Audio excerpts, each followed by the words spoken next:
ইরফান গাড়ির দরজা খুলে ড্রাইভিং সিটে বসে। সিটে মাথা এলিয়ে ডান হাতের কোণে জানলার উপর রেখে মুখ মুষ্টিবদ্ধ হাত কপালে ঠেকিয়ে চোখ বুজে রাখে। কিছুক্ষণ পর চোখ খুলে সামনে আয়নায় চোখ পড়লে মায়েরার ললিত ডান গাল ভেসে ওঠে দর্পণে। ইরফান ভ্রু কুঁচকে তাকায়। মায়েরা ইনায়ার কাঁধের উপর মাথা ঠেকিয়ে চোখ বুজে আছে। ইনায়া বাম হাতে বসায় মায়েরার তার মাথার বাম পাশ ইনায়ার ডান কাঁধে ঠেকিয়ে রেখেছে, যার ফলে গাড়ির হলদেটে আলোয় মায়েরার ললিত ফোলা ডান গাল স্পষ্ট দৃশ্যমান হয়ে আছে, কিছুটা রক্তের ছিটে ফোটা ফোলা গাল জুড়ে।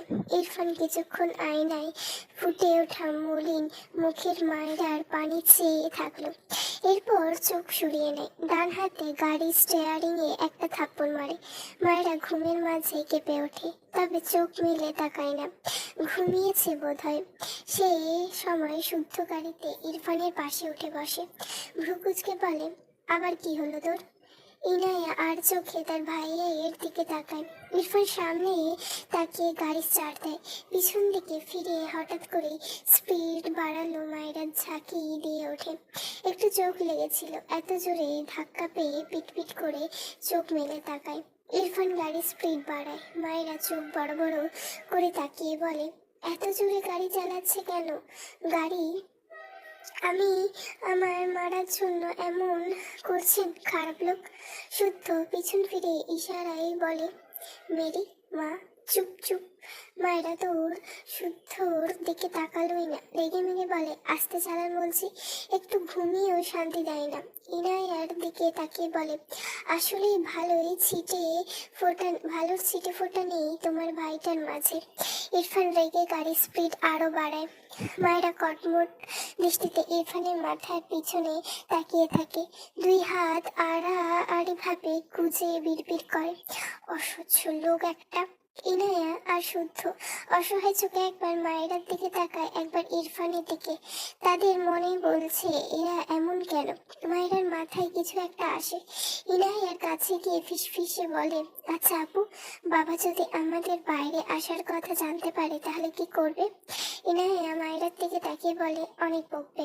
মায়েরা ভীত কণ্ঠে বলে, বাবা তো আমাকে নিজের মেয়ে বলেছিল, এখন একটা ভুল করে ফেলেছি, তাহলে যদি বাবা আমায় এই ভুলের জন্য তার নিজের মেয়ে না ভাবে? কথাগুলো বলে মনমরা হয়ে যায়। কিছুক্ষণের মাঝে ইরফান গাড়ি থামিয়ে গাড়ি থেকে নেমে দাঁড়ায়। মায়েরা দ্রুত গাড়ি থেকে নেমে ইরফানের পিছনে দাঁড়িয়ে বলে, বাবাকে একদম বলবেন না আমি আর আপু বাইরে গিয়েছিলাম। ইরফান ভ্রু কুঁচকে পিছন ফিরে তাকায়।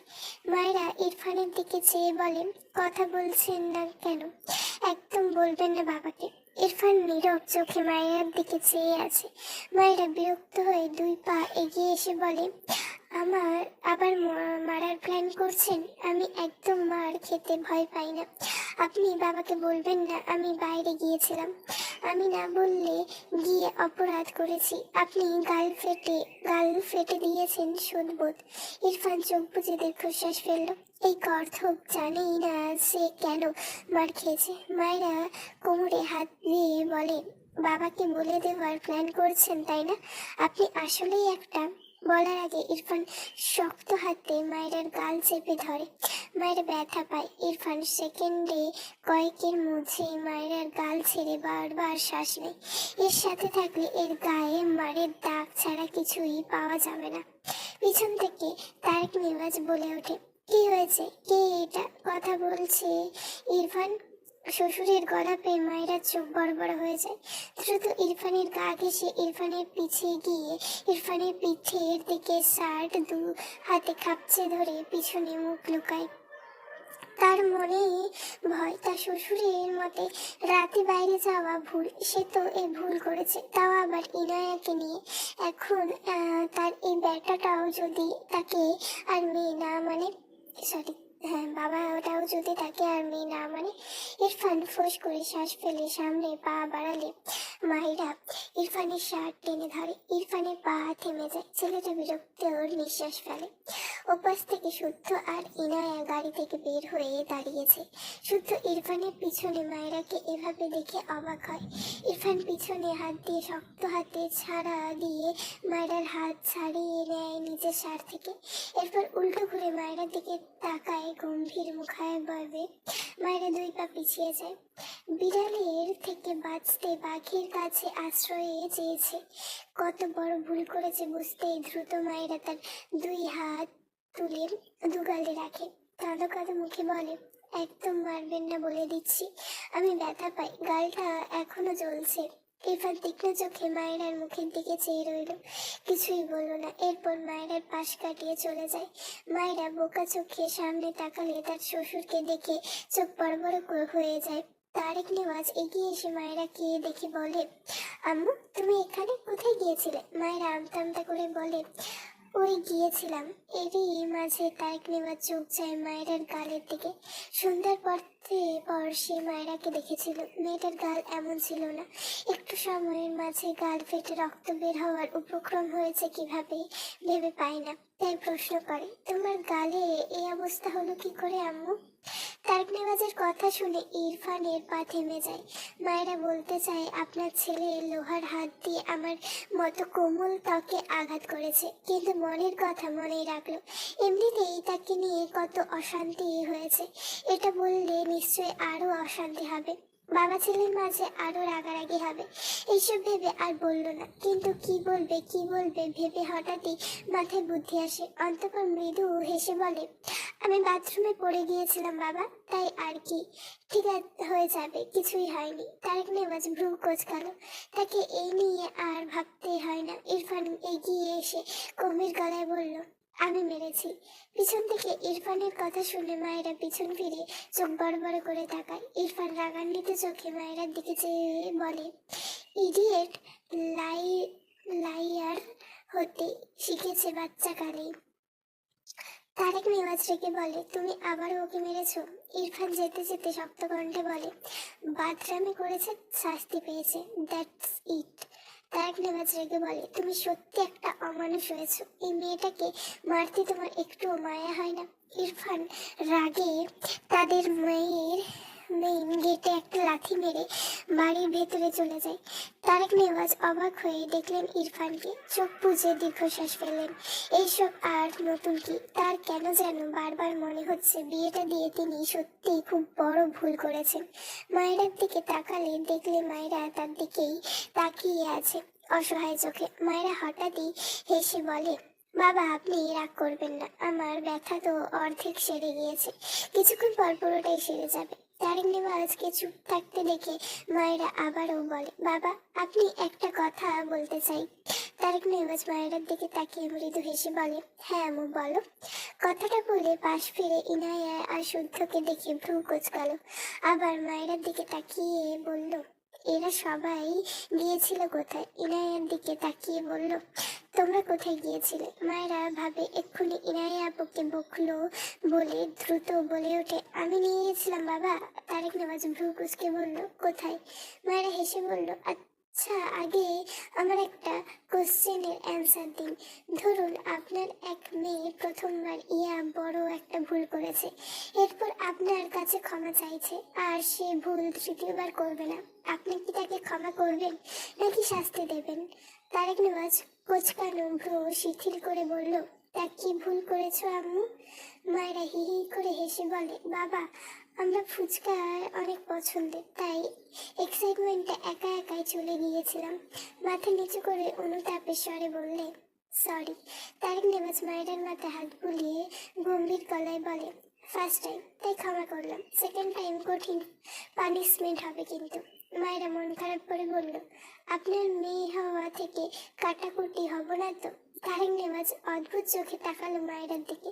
মেয়েটার মুখে কত মায়া। বাবা মারা গিয়েছে, সে হিসেবে মেয়েটা এতিম, বাবার আদর পায় না, মায়ের আদরও সেভাবে পাওয়া এজন্য হয়নি।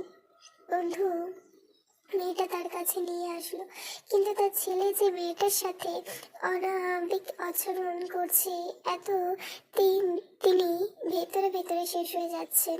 তার বন্ধুকে দেওয়া কথাটা যাই তিনি রাখতে পারছেন না, ভালো রাখতে পারছেন না মেয়েটাকে। মায়েরা হেসে বলল, আপনি খুবই ভালো বাবা, আপনি আমায় আপনার মেয়ের থেকে কাটবেন না জানি, আমি মানুষ চিনতে একদম ভুল করি না, ঠিক বললাম তো? তারেক নেওয়াজ মায়েরার কথায় হেসে ফেলল। ইনায়া এগিয়ে আসলে তারেক নেওয়াজ তার দুই মেয়ের হাতে আঁকলে নিয়ে বাড়ির ভেতরে যায়। শুদ্ধ দীর্ঘশ্বাস ফেলে ইরফানের গাড়ি পার্ক করে ভেতরে যায়। মায়েরা সকাল সকাল উঠে ফজরের নামাজ পড়ে নেয়। আজ ইনায়া তার সাথে আছে। নামাজ শেষে জানলার দিকে নজর দিলে দেখলো ভোরের আলো ফুটতে শুরু করেছে। মায়েরা ইনায়াকে ডাকতে লাগলো। নামাজের আগেও একবার ডেকেছে, উঠাতেই পারেনি, এখনো ডাকছে। মেয়েটা উল্টো পাল্টাও হয়ে শুয়ে ঘুমিয়ে যাচ্ছে। মায়েরা মিটমিট হেসে দুষ্টু বুদ্ধি আটলো।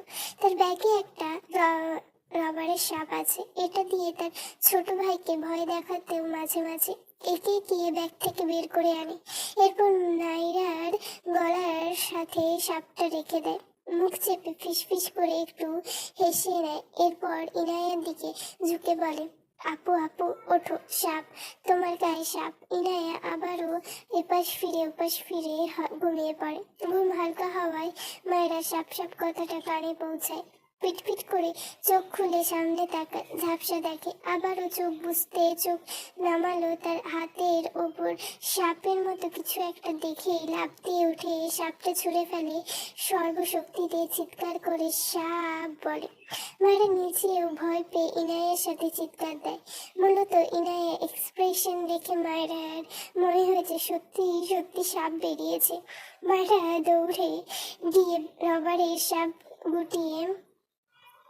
কুড়িয়ে ইনায়ের সামনে ধরে বলতে চাই, এটা রবারের। ইনায়া তার সামনে আবারও সাপ দেখে প্রায় কেঁদে দিয়ে আম্মু বলে ডেকে ওঠে। ওদিকে তারেক নেওয়াজ আর রুমা নেওয়াজের ঘরের দরজা ধাক্কাচ্ছে। মায়েরা ঢোক গিলে নেয়, এখন কি হবে? তীব্র ধাক্কানোর আওয়াজে মায়েরা গিয়ে দরজা খুলে দেয়। তারেক নেওয়াজ আর রুমা নেওয়াজ ভেতরে গিয়ে ইনায়াকে ভীত হয়ে চোখে পানি দেখে বাবা মায়ের দুজনেরই চিন্তা হয়ে যায়। রুমা নেওয়াজ ইনায়ার পাশে বসে মেয়েকে আঁকলে নিয়ে মায়েরার দিকে চেয়ে বলে, এই মেয়ে, কি করেছো আমার মেয়ের সাথে? মায়েরা আমতা আমতা করে হাতের সাপটা বের করে বলে, আসলে আমি খেলনার সাপ বের করেছিলাম, এটা দেখে আপু ভয় পেয়েছে। রুমা নেওয়াজ ইনায়াকে জড়িয়ে ধরে রেখে বলে, কালকে মার খেয়েও হয়নি তাই না, বেয়াদব মেয়ে? ঘুমের ঘোরে এভাবে দেখে কত মানুষের হার্ট অ্যাটাক হয় জানো? মায়েরা মাথা নিচু করে নিল, মিনমিন করে বলল, সরি, আমি বুঝতে পারিনি। ইনায়া তার মাকে জড়িয়ে ধরেছে। হঠাৎ এভাবে দেখে ভীষণ ভয় পেয়েছে মেয়েটা, এখনো শরীর মৃদু কাঁপছে। রুমা নেওয়াজ নামাজ পড়ে দোয়া পড়ছিল, তখনই মেয়ের এমন চিৎকার শুনে ছুটে এসেছে। এদিকে তারেক নেওয়াজ মসজিদ থেকে ফিরছিলেন নামাজ শেষে, তখন মেয়ের এমন চিৎকার শুনতে পায়। ইনায়ার মা ইনায়ার গায়ে হাত বুলিয়ে আদুরে স্বরে বলে, ভয় পেও না আম্মু, ওটা কিছু না, খেলনা জিনিস ওটা। ইনায়া কিছু বলল না, মাকে জড়িয়ে ধরে রাখলো। রুমা নেওয়াজ মেয়েকে নিয়ে বিছানা থেকে নেমে দাঁড়ালেন। মায়েরা এগিয়ে এসে হাতের সাপ এগিয়ে দিয়ে বলে, আপু দেখো, এটা খেলনা, ভয় পেও না। ইনায়া আবারও হঠাৎ দেখে ঝাঁকি দিয়ে ওঠে। রুমা নেওয়াজ ধমকে ওঠে মায়েরাকে। মায়েরা মলিন মুখে একবার রুমা নেওয়াজের দিকে তাকায়, এরপর আবারও ইনায়ার দিকে তাকিয়ে বলে, আপু, আমি সরি, আসলে নামাজের সময় চলে যাচ্ছিল, তাই তোমাকে ওঠাতে চাইছিলাম, তাই এভাবে ডেকেছি, সরি আপু, আর কখনো এমন করব না। ইনায়া হ্যাঁ না কিছুই বলল না। রুমা নেওয়াজ ইনায়াকে নিয়ে বেরিয়ে যায়। মায়েরা চোখে জল টলটল করে ওঠে। তারেক নেওয়াজ এগিয়ে এসে মায়েরার মাথায় হাত বুলিয়ে দিয়ে বলে, আর কখনো এমন করো না, এভাবে অনেক বড় ক্ষতি হতে পারে, বুঝেছো?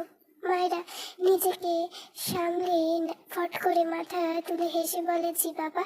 হাতে রবারের সাপ দেখিয়ে বলে, এটা আজকেই ফেলে দেব, হবে না। তারেক নেওয়াজ গম্ভীর গলায় বলল, আচ্ছা, এই বলে ঘর থেকে বেরিয়ে যায়। মায়ের ভীষণ খারাপ লাগছে, সবাই কি তার উপর অনেক রেগে গিয়েছে। ইনায়া আপুর কথা বলল না, বাবাও হাসলো না, এগিয়ে গিয়ে ঘরের দরজা ভিড়িয়ে দিল। রোমা নেওয়াজ ইনায়াকে জড়িয়ে ধরেছিল, সেই দৃশ্য চোখের সামনে ভাসলো। এমন দৃশ্য তার মায়ের সাথে কত বছর আগে ফুটেছিল কে জানে। চোখ থেকে পানি গড়িয়ে পড়ে, ঠিক এটাকে সে বেশিক্ষণ লালন করে না। দ্রুত দু হাতে দু চোখ মুছে নিজের হেসে ফেলে। রাবারের সাপের দিকে ব্যালকনিতে দৌড়ে যায়। ভোরের এই আবহাওয়া মায়ের ভীষণ ভালো লাগে। ইনায়া স্বাভাবিক হলে নামাজ পড়ে মায়ের ঘরে আসে। মায়েরা ব্যালকনিতে দাঁড়িয়েছিল। ইনায়া পিছন থেকে ভাউ বলে ওঠে, মায়েরা লাফ দিয়ে ওঠে। মুখ ধুতু দিয়ে পেছন ফিরে ইনায়াকে দেখে দ্রুত ইনায়াকে জড়িয়ে ধরে বলে, আপু, সরি, প্লিজ প্লিজ, আমি আর এমন করব না। ইনায়া হেসে মায়েরার পিঠে হাত বুলিয়ে বলল, পাখলি মায়েরা। মায়েরা মুখ ফুলিয়ে বলে, আমি পাখলি না। ফিস ফিস করে বলে, তোমার ভাই পাগল। পিছন থেকে রুমা নেওয়াজের হাতে এক কাপ চা নিয়ে দাঁড়িয়ে গম্ভীর গলায় বললেন, কে পাগল?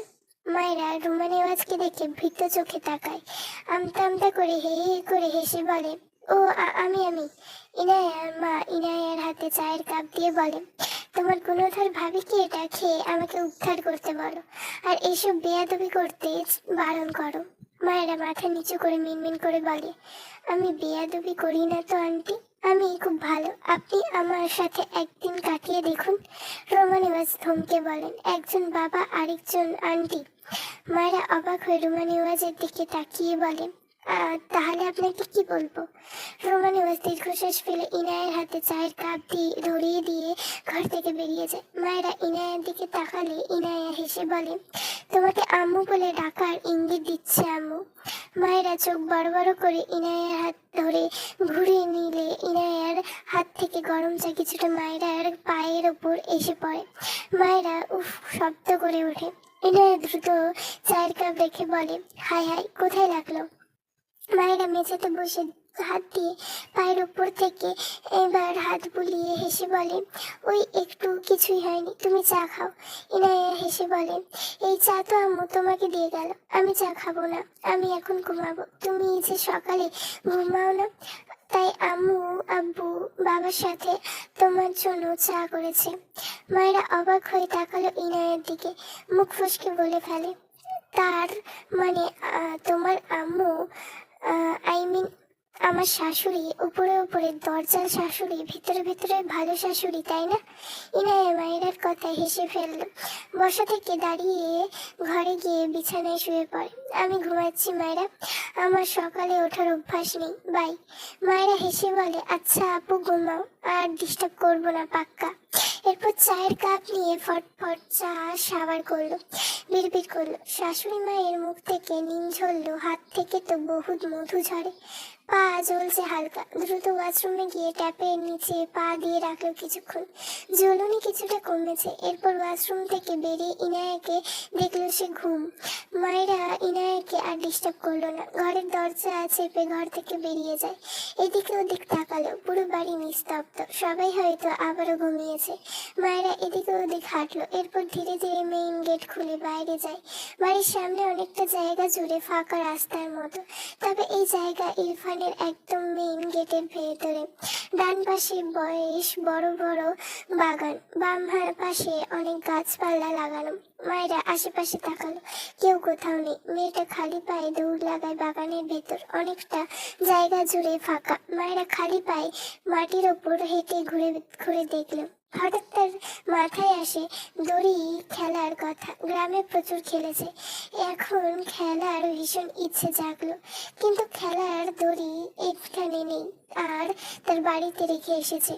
কিন্তু একটা ভেবে বাড়ির ভেতর দৌড় লাগায়, ছাদের উদ্দেশ্যে দ্রুত পায়ে সিঁড়ি বেয়ে উঠতে থাকে। ছাদে পৌঁছে হাঁটুতে ভর করে ঘন ঘন নিঃশ্বাস ফেললো, নিজেকে শান্ত করে আশেপাশে তাকিয়ে কিছু খুঁজলো। এরপর এগিয়ে গিয়ে কাপড় মেলার একটা মোটা দড়ি বেশ কসরত করে খুলে ফেললো। তারের মতো মোটা দড়ি, এটা দিয়ে খেলতে অসুবিধা হবে না, নিজে ইচ্ছে পূরণ করতে পারে পারবে ভেবে মুখে হাসি ফুটলো। এরপর আবারও দৌড়ে লাগায় বাগানের উদ্দেশ্যে। মায়েরা বাগানের আশেপাশে একবার তাকালো, না কেউ নেই। গায়ের ওড়না খুলে পাশে ঘাসের ওপর গুটিসুটি মেরে রাখলো। কোমরে নিচ পর্যন্ত চুলগুলো শক্ত করে খোপা করে নিল। এরপর দুই হাতে দড়ি পেঁচিয়ে লাফিয়ে লাফিয়ে খেলা শুরু করে আর খিলখিল করে হাসে। বাগানের ডান পাশে দোতলায় ইরফানের ঘর, সাথে ব্যালকনি। ইরফান হাতে ব্ল্যাক কফি নিয়ে এসে দাঁড়ায় ব্যালকনিতে। গায়ে ব্ল্যাক টি শার্ট জড়ানো, পরনে ব্ল্যাক প্যান্ট।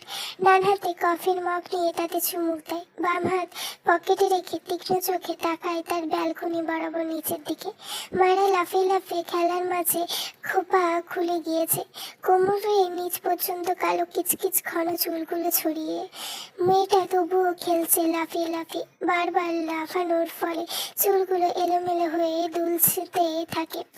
সকালে স্নিগ্ধ মৃদু হাওয়ায় নিজের গায়ে মাখতে ব্যস্ত মায়েরা, সাথে ব্যস্ত খেলতে। ইরফান গম্ভীর মুখাবয়বে মায়েরার পিঠ ছড়িয়ে যাওয়া কেশের পানি সে কফির মগে চুমুক দিতে ব্যস্ত। তার হতভাব কিছুই বোঝা যায় না। মায়েরা হাঁপিয়ে গিয়ে খেলা থামিয়ে দাঁড়িয়ে যায়। ঘেমে নিয়েছে, হাতের দড়ি ফেলে উল্টো ঘুরে দাঁড়ায়। ইরফান মায়েরার দিকে চেয়েছিল। মায়েরার শরীরে ওড়না না থাকায় ইরফান দ্রুত চোখ সরিয়ে বিড়বিড় করে, স্টুপিড বাদর। এরপর তার ঘরে চলে যায়। মায়েরা হাঁপিয়ে গিয়ে মাটিতে বসে জিরিয়ে নেয়। চুলগুলো আবারও হাত খোপা করে নেয়। মাটি থেকে ওড়না তুলে গায়ে জড়িয়ে বাসার ভেতরে যায়। পায়ের মাটি তাই পা গুটিয়ে গুটিয়ে এসেছে যেন মেঝে অপরিষ্কার না হয়। এরপর তার ঘরে কিছুক্ষণ বসে একবার ভাবলো ইনায়াকে ডাকবে, আবার ভাবলো থাক, মেয়েটা ভয় পাইয়ে ঘুম ভাঙিয়েছিল, এখন ঘুমাক, বিকালে না হয় এই খেলা দেখিয়ে দেবে ইনায়াকে। এরপর টেবিলের ওপরে থাকা জগ থেকে 2 গ্লাস পানি খেয়ে আবারও ঘর থেকে বেরিয়ে বাগানে যায়। আগের মতো কাউকে না দেখে গায়ের ওড়না পাশে রেখে দাঁড়িয়ে খেলতে লাগিয়ে যায়।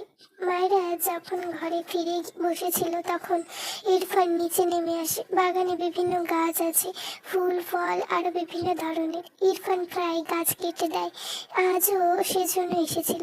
কাজ শেষে হাতের কাছে রেখে এগিয়ে আসলে দেখতে পায় তার সামনে মায়েরা আবারও দড়ি খেলছে। ইরফান গম্ভীর মুখে তাকিয়ে রইল কিছুক্ষণ।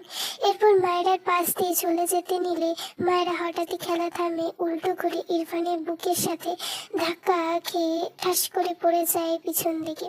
সাথে সাথে ছোটখাটো একটা চিৎকার দেয়। ইরফান ভ্রু কুচকে মায়েরার দিকে চেয়ে আছে। মায়েরার হাতে কামড়ে পায়ে কোথাও ব্যথা পাওয়া ভাত নেই বোধহয়। মায়েরা চোখ মুখ কুচকে সামনে তাকালে দেখলো উন্মুক্ত ফর্সা লোমযুক্ত দুটো পা, প্যান্টে হাঁটুর নিচ পর্যন্ত গোটানো। মায়েরা অদ্ভুত ভাবে তাকায় পা দুটোর দিকে, কিন্তু কিছু মনে পড়তেই ফট করে মাথা তুলে তাকায়। ইরফান তীক্ষ্ণ চোখে মায়েরার দিকে চেয়ে আছে। মায়েরা চোখ বড় বড় করে সামনে পড়ে থাকা ওড়নার দিকে তাকায়, একবার নিজের দিকে তাকায়, দ্রুত হাঁটু ভাঁজ করে নেয়। ইরফানের দিকে তাকালে দেখলো ইরফান এখনো তার দিকে চেয়ে আছে।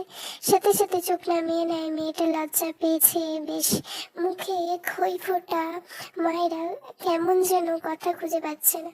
তার ওড়নার দিকে তাকালে দেখলো ইরফানের পায়ের কাছেই পড়ে আছে। মায়েরা আবারও চোখ তুলে আমতা আমতা করে বলে, আমার ওড়নাটা একটু দেবেন? ইরফান হ্যাঁ না কিছুই বলল না। মায়েরা ভেবে পায় না সে কি করবে। ইরফান মায়েরার দিকে চেয়ে ডান পায়ের সাহায্যে মায়েরার ওড়না তুলে 2 হাতে গুটিসুটি মেরে মায়েরার মুখের ওপর ছুঁড়ে মারে। মায়েরা হাত দিয়ে মুখের ওপর থেকে ওড়না সরিয়ে রেখে বলে, ভালো করে দিতে পারবেন না? ইরফান দৃষ্টি দেখে চুপসে যায়।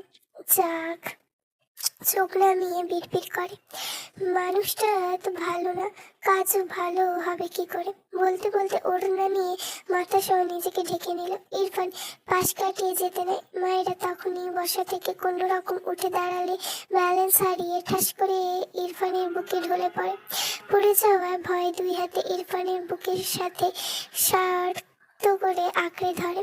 ইরফান রেগে তাকায় মায়েরার দিকে।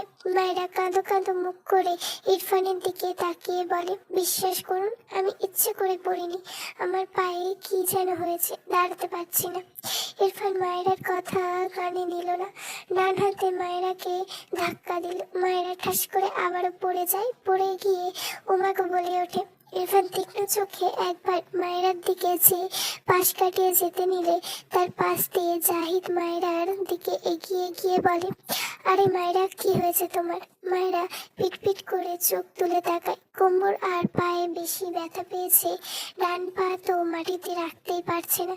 মায়েরা কাঁদো কাঁদো মুখে বলল, ভাইয়া, আমার পা ভেঙে গিয়েছে। জাহিদ চোখ বড় বড় করে বলে, কি বলো, দেখি দেখি। মায়েরা নিজেকে গুটিয়ে বলে, না না, আপনাকে লাগবে না, কাউকে একটু ডেকে দিন না ভাইয়া। জাহিদ হেসে বলে, ও গো মায়েরা, তুমি এত সংকোচন করছো কেন? আমি তোমায় নিয়ে যাচ্ছি তো, নো টেনশন। কথাটা বললে নিচু হয়ে মায়েরাকে ধরার জন্য হাত বাড়ালে তার আগে ইরফান মায়েরার পিছন থেকে টান মেরে মায়েরাকে নিজের কোলে তুলে নেয়। জাহিদ না করে তাকায়, হা করে তাকায়। বেটারা কি হলো? মাথায় কিছু ঢুকলো না। ইরফান মায়েরাকে কোলে নিয়ে চলে যাচ্ছে। মায়েরা হতভম্ব হয়ে ইরফানের দিকে চেয়ে আছে। ব্যাপারটা কি হলো? নিজেই তো একটু আগে তাকে ফেলে দিল, রেগে ইরফানের বুকে ঢলে পড়েছে বলে। ছাড়ুন আমায়, কোথায় ফেলতে যাচ্ছেন? ছাড়ুন বলছি। ইরফান শক্ত চোখে একবার তাকায় মায়েরার দিকে। মায়েরাও রেগে বলে, একদম আপনাকে ভয় পাই না, অসভ্য লোক। মেয়েদের ছোঁয়ার বাহায়া থাকে, তাই না? ছাড়ুন বলছি। ইরফান পায়ের গতি বাড়ায়। ডাইনিং এ এখনো কেউ নেই। মায়েরা তার ঘরের দরজার দিকে তাকালে দেখলো সে ঘর পাশ করে যাচ্ছে। মায়েরা চোখ বড় বড় করে তাকায়। ইরফান দোতলায় উঠতে থাকে। মায়েরা ভয় পায়, হায় আল্লাহ, তাকে ছাদ থেকে ফেলতে যাচ্ছে না কি? রেগে মেগে ইরফানের গলা খামচে ধরে। ইরফান একটু করলো না। তার ঘরের দরজা পা দিয়ে লাত মেরে মায়েরাকে এক প্রকার ছুঁড়ে মারে ঘরের ভেতর। মায়েরা ছিটকে পড়ে মেঝেতে। কোমরে ব্যথা পেয়ে গুটিয়ে ওঠে। ইরফান হাঁটু মুড়ে মায়েরার গাল বা হাতে শক্ত করে ধরে দাঁতে দাঁত চেপে বলে, এই মুখ চালানো শিক্ষা তোকে আমি দেব, ওয়েট। মায়েরা কেঁপে ওঠে ইরফানের ভয়েস টোনে। কি করছে সে? রেগে দুই হাতে ইরফানকে ধাক্কা দিলে ইরফান মায়েরা দুই হাত তার এক হাতের মুঠোয় শক্ত করে চেপে ধরে। মায়েরা ফুপিয়ে ওঠে, পিড়পিড় করে, এই পাষাণ লোক আমায় মারতে মারতে মেরে ফেলবে। বাবা মা, প্লিজ হেল্প মি। কাঁদতে কাঁদতে ইরফানের দিকে তাকিয়ে চেঁচিয়ে বলে, অসভ্য লোক, পাষাণ লোক, ছাড়ুন আমায়। ইরফান শক্ত চোখে মায়েরার দিকে তাকায়। হঠাৎই মায়েরার গলা থেকে ওড়না টান মেরে নিয়ে নেয়। মায়েরা চোখ বড় বড় করে তাকায়। ইরফান হেলে গিয়ে মায়েরা দুই হাত পিছনে নিয়ে ওড়না দিয়ে বাঁধতে থাকে। মায়েরার মুখ দিয়ে ঢেকে ইরফানের বুকে।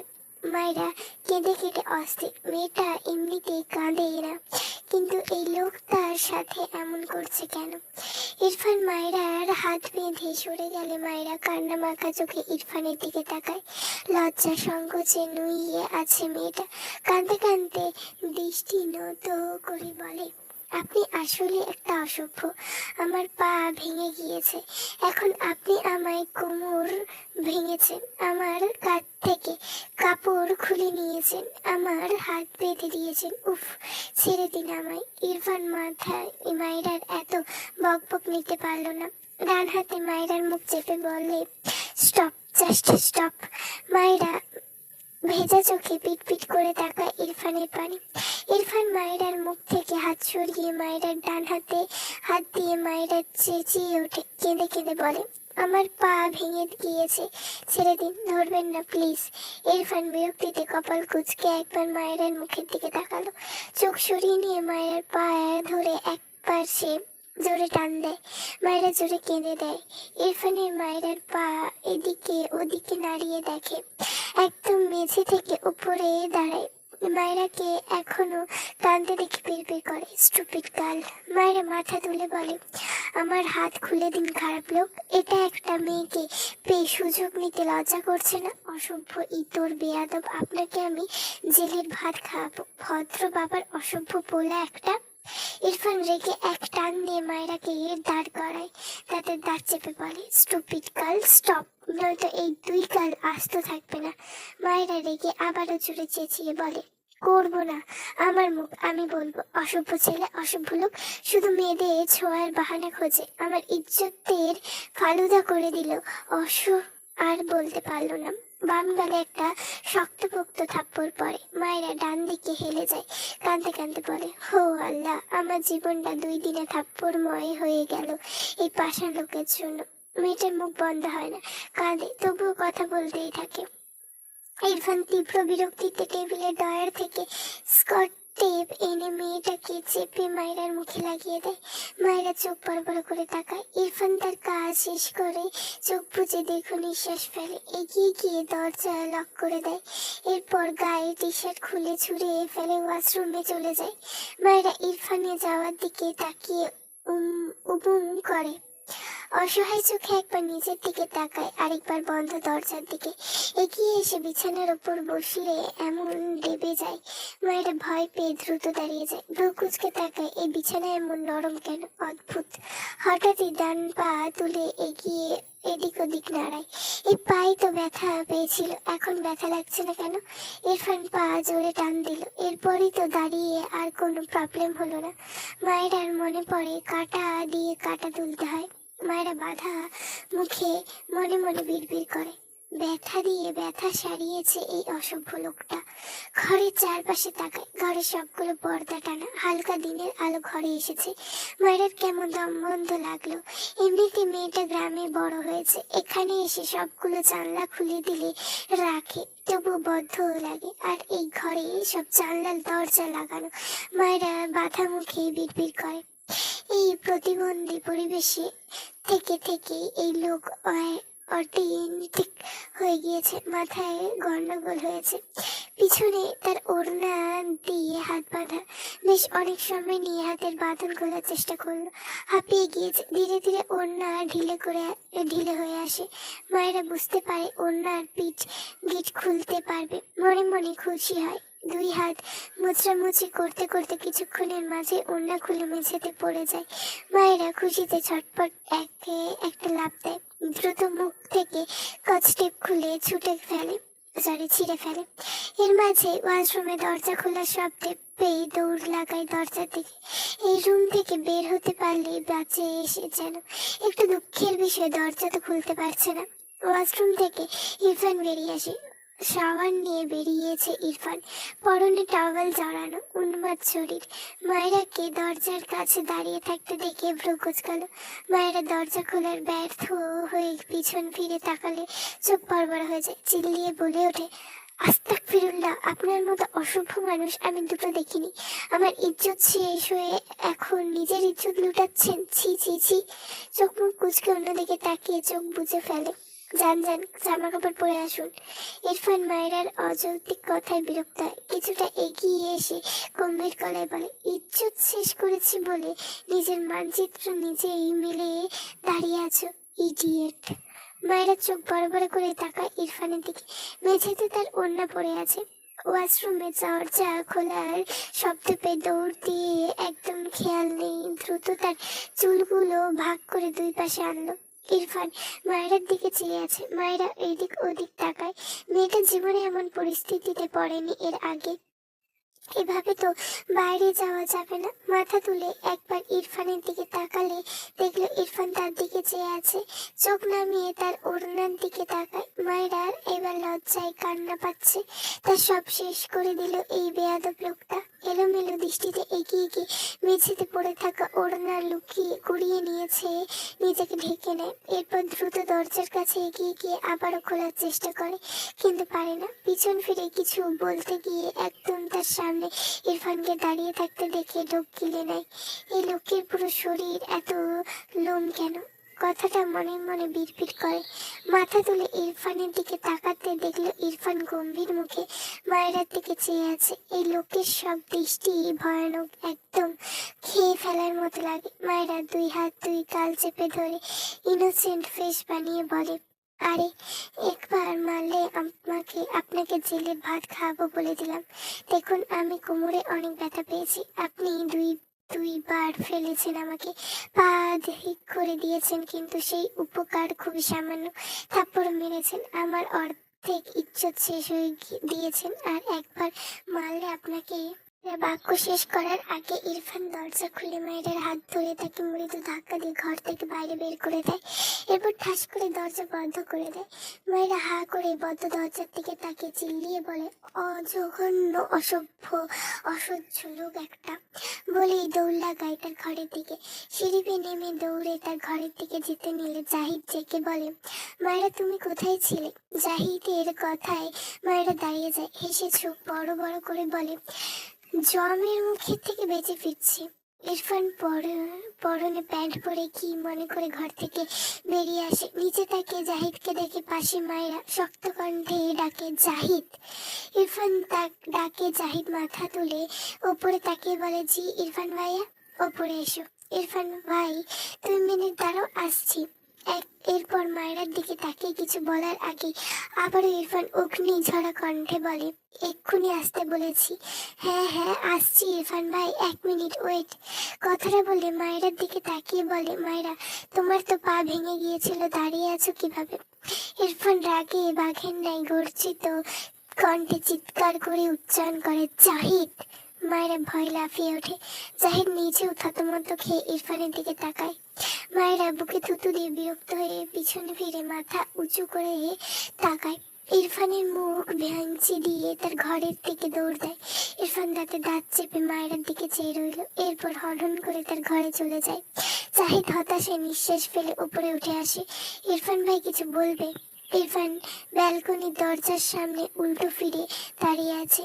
জাহিদের কথায় পিছন ফিরে তাকায়। জাহিদ ইরফানের দৃষ্টি দেখে ভাবলো সে কি কিছু করেছে, আবার ভালো ভাবলো না, তাদের এই ভাই তো এমনি, নতুন করে আর কি হবে। ইরফান এগিয়ে গিয়ে কাভার থেকে তার সবগুলো শার্ট প্যান্ট বের করে বিছানার উপর ছুঁড়ে ফেলে। জাহিদ ভ্রু কুঁচকে চেয়ে আছে। ইরফান সব কাপড় ছুঁড়ে ফেলে হলে জাহিদের দিকে এগিয়ে এসে শক্ত কণ্ঠে বললে, এগুলো নিয়ে যাও। জাহিদ অবাক হয়ে বলল, কোথায়? আয়রন করাতে। জাহিদ বিছানায় পরে থাকা শার্ট প্যান্টের দিকে তাকালো। সব নতুন লাগছে, একদম সুন্দরভাবে আয়রন করে রাখা। ইরফানের দিকে তাকিয়ে বলল, কিন্তু এগুলো তো সব আয়রন করা ইরফান ভাই। ইরফান গম্ভীর গলায় বলে, সেকেন্ড টাইম আয়রন করব, নিয়ে যাও। জাহিদ মাথা চুলকালো। ইরফান তীক্ষ্ণ চোখে চেয়ে বলে, রহমত কাকা বা রিতাকে নিবে না, তুমি করিয়ে আনবে। সব শার্ট প্যান্ট আয়রন করানো শেষ হলে তবেই বাড়ি ফিরবে। জাহিদ অসহায় চোখে বিছানায় পড়ে থাকা কাপড়গুলোর দিকে তাকালো, আবার ইরফানের দিকে চেয়ে বলল, এতগুলো কাপড় আয়রন করতে তো অনেক টাইম লাগবে, সারাদিনও শেষ হবে না ইরফান ভাই। ইরফান নিজের গায়ে একটা ব্ল্যাক শার্ট জড়িয়ে বোতাম লাগাতে লাগাতে গম্ভীর গলায় বলে, নিয়ে যাও। জাহিদ অসহায় কণ্ঠে বলল, মায়েরাকে নিয়ে ঘুরতে যেতাম, ও খুব মিশুক আর ভীষণ ভালো, ঘুরতে নিয়ে গেলে খুব খুশি হবে। তুমি এই রহমত চাচাকে দিয়ে করিয়ে নাও না ইরফান ভাই। ইরফান দ্বিতীয় বোতামটা লাগে জাহিদের দিকে শক্ত চোখে তাকায়। জাহিদ ইরফানের দৃষ্টি দেখে ঢোক গিলে, মায়েরাকে তো দেখতেই পারে না ইরফান ভাই, সে তার সাথে ঘুরতে যাওয়ার কথা ভুল করে বলে ফেলেছে, মিস্টেক। তখনই মায়েরার সাথে কথা বলছিল বলে হয়তো রেগে গিয়েছে। মেয়েটা কত ভালো, ইরফান যে কেন এমন করতে পারছে মেয়েটার সাথে বুঝে পাচ্ছে না জাহিদ। অন্তঃপর মেকি হেসে বলে, না আমি আয়রন করাতে যাচ্ছি, ঘুরতে যাব না, মজা করলাম আর কি। ইরফান 2 হাতে শার্টের হাতা কনুই পর্যন্ত গুটিয়ে হাত ঘুরে পড়তে পড়তে ঘর থেকে বেরিয়ে গেল। জাহিদকে এখনো দাঁড়িয়ে থাকতে দেখে পিছন ফিরে বলল, কি হলো, এসো। জাহিদ এগিয়ে গিয়ে সব শার্ট প্যান্ট 2 হাতে সাহায্যে নিয়ে বাইরে বেরিয়ে এলো। খালার বাড়িতে বেড়াতে এসে খালাতো ভাইয়ের কাজ করতে এই দিন চলে যাবে। আগে জানলে একটা ট্যুর দিত, এখানে না এসে ভেবেছিল নতুন ভাবিকে দেখবে, কত মজা করবে, কিন্তু কিছুই তো হচ্ছে না, উল্টো তার কাজের মাসি মনে হচ্ছে। ইরফান গটগট করে এগিয়ে যায়। জাহারা আর তার মা ইরফানের একটা ঘর পরেই থাকে। জাহারা ঘর থেকে বেরিয়ে তার ভাই জাহিদকে এই এতগুলো কাপড় নিয়ে যেতে দেখে এগিয়ে এসে বলে, ভাইয়া কোথায় যাও? আর এসব কার শার্ট প্যান্ট চুরি টুরি করলে নাকি? পিছন ফিরে জাহিদ কাপড়ের আড়ালে কটমট দৃষ্টিতে ছোট বোনের দিকে তাকায়। পিছন দিকে তাকালে দেখে ইরফান অনেকটাই এগিয়ে এসেছে। জাহিদ দ্রুত হাতের সব কাপড় জাহারের গায়ের ওপর দিয়ে বলে, তোকে দিয়ে দিলাম, তোর জামাইকে গিফট করে দিস। এই বলে দৌড়ে তার মায়ের ঘরে যায়। যাহারা তবদা খেয়ে চেয়ে রইল। ভাবনার মাঝে ইরফান কণ্ঠে পায়, তুই এগুলো নিয়েছিস কেন? জাহিদ কোথায়? যাহারা ইরফানের গম্ভীর মুখের দিকে চেয়ে বলে, মনে হয় আম্মুর ঘরে গিয়েছে। ইরফান সামনে তাকালে দেখলো জাহিদ আর খালামণি ঘরে ঢুকেছে। ইরফান দ্রুত পায়ে এগিয়ে যায়। জাহিদ দরজা থেকে ভেতরে 2 পা এগিয়ে তখন ইরফান পিছন থেকে জাহিদের শার্টের কলার টেনে বলে, এক কথা বারবার রিপিট করতে আমার ভালো লাগে না। জাহিদ কাঁদো কাঁদো মুখ নিয়ে পিছনে ফিরে তাকালো। অন্তঃপুর বলে, ইরফান ভাই আমার নাম্বার 1 পেয়েছে। ইরফান তীক্ষ্ণ চোখে জাহিদের দিকে কিছুক্ষণ তাকিয়ে থাকে। হাত ঘড়িতে একবার সময় দেখে বলে, ফার্স্ট যাও, আমি ওয়েট করছি। জাহিদ ভ্রু কুঁচকে বলল, তুমি যাবে? তাহলে আমাকে কেন নিচ্ছ? তুমি যাও। ইরফান বিরক্তিতে চোখ মুখ কুঁচকে জাহিদের কলার ধরে টেনে বাইরে আনে। পিছন থেকে ইরফানের খালা ডেকে বলে, কোথায় যাচ্ছ ইরফান বাবা? জাহিদ কোথায় যাও? ইরফান যেতে যেতে উত্তর দেয়, ভার্সিটি যাচ্ছি খালামণি। জাহিদকে লাগবে আমার।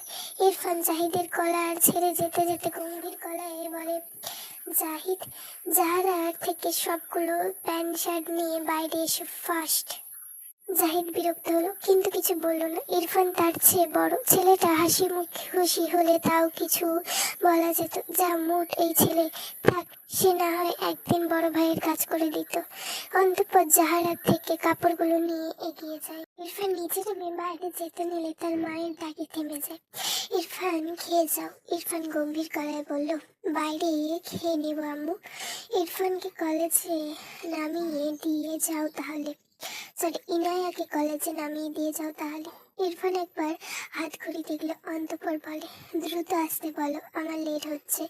এরপর বাইরে বেরিয়ে যায়। পিছন পিছন জাহিদও বেরিয়ে যায়। রুমানি ওয়াজ দীর্ঘশ্বাস ফেললেন। জাহিদকে দিয়ে কাজ করাচ্ছে কেন বুঝলো না, কিছু বললেও না, বলে লাভ নেই জানে। তিনি ইনায়াকে দ্রুত রেডি হতে বললেন। মায়েরা তখন থেকে এসে ইনায়ের সাথে কথা বলছে। আপু তোমার ভাইয়া আমাকে আবার মেরেছে। ইনায়া মন খারাপ করে বলল, আসলে ভাইয়া একটুতেই রেগে যায়, তুমি আর ভাইয়ার সামনে যেও না কেমন। মারিয়াম মৃদু রেগে বলে, আরে আপু আমি তোমার ভাইয়ের সামনে যাইনি, ওই লোকটাই আমাকে ফেলে দিয়েছে, আমার ইজ্জতের ফালুদা বানিয়েছে, তারপর আবার কোলে তুলে ছুঁড়ে ফেলেছে। কোমরে এখনো একটু একটু ব্যথা আছে বুঝলে। ইনায়া অদ্ভুতভাবে মায়ের দিকে চেয়ে আছে। মায়েরা সব কথা তার মাথার উপর দিয়ে গেল। সে তো ঘুমাচ্ছিল, এর মাঝে কি যে করেছে এই মেয়ে। মায়েরা হেসে বলল, আচ্ছা এসব বাদ দাও, তোমার ভাই তো মানুষ নয়, এত ভাবার দরকার নেই তার কথা। আপু শোনো, আমাকে তোমার কলেজে নিয়ে যাবা, আমি ঘুরে ঘুরে দেখবো। ইনায়া অবাক হয়ে বলল, আমি তো কলেজে গিয়ে ক্লাস করব, তুমি কি করবে? আমি খোলা জায়গায় ঘুরবো, তোমার ছুটি হলে আবার একসাথে আসবো। প্লিজ আপু যাই তোমার সাথে। ইনায়া মায়েরার দিকে তাকিয়ে হেসে বলল, ওকে। মায়েরা খুশি হয়ে বিছানা থেকে নেমে দাঁড়ালো। কোমরে একবার হাত বুলায় এলো। ইনায়া বলল, বেশি ব্যথা পেয়েছো? মায়েরা হেসে বলল, না না আপু, ঠিক হয়ে যাবে। এটা বললে গায়ে বোরখা জড়ালো, একদম রেডি হয়ে এসে বলল, আপু আমার মাথায় একটা আইডিয়া এসেছে, আমার মনে হয় তোমার ভাইয়ের মাথায় গন্ডগোল আছে। আসলে পাগলকে পাগল বললে তারা রেগে যায় বুঝলে। তোমার আম্মু মানে আমার শাশুড়ি মাও রেগে যায়। তাই বলছি আমি আর তুমি দুজন মিলে তোমার ভাইয়ের জন্য ভালো হাওয়ার ওষুধ কিনে এনে পানির সাথে গুলিয়ে খাওয়াবো তোমার ভাইকে। এখন কেমন জঙ্গলিদের মতো বিহেভিয়ার করে, দেখতেও জঙ্গলিদের মতো লাগে। চুলগুলো কেমন বড় বড়, ভালো হয়ে গেলে সব ঠিক হয়ে যাবে। চুলগুলো কেটে নিলে একদম হিরোদের মতো লাগবে। এখন ভিলেনিও নায়ক লাগে বুঝলে। কথাগুলো এক নিঃশ্বাসে বলে হেসে ফেলে। কেমন লাগলো আইডিয়াটা? ইনায়া চোখ বড় বড় করে তাকায় মায়ের দিকে। লাস্ট কথা না চাইলেও হেসে ফেলে। পিছন থেকে ইরফানের গম্ভীর কণ্ঠ ভেসে আছে, ইনায়া। মায়েরা বিরক্ত হয়ে দরজার দিকে তাকিয়ে আবারও ইনায়ার দিকে তাকিয়ে বলে, আপু, তোমার ভাই নিজে তো পাগল, আমিও পাগল হয়ে যাচ্ছি তার মার খেয়ে খেয়ে, ছোঁয়াচে রোগের মতন।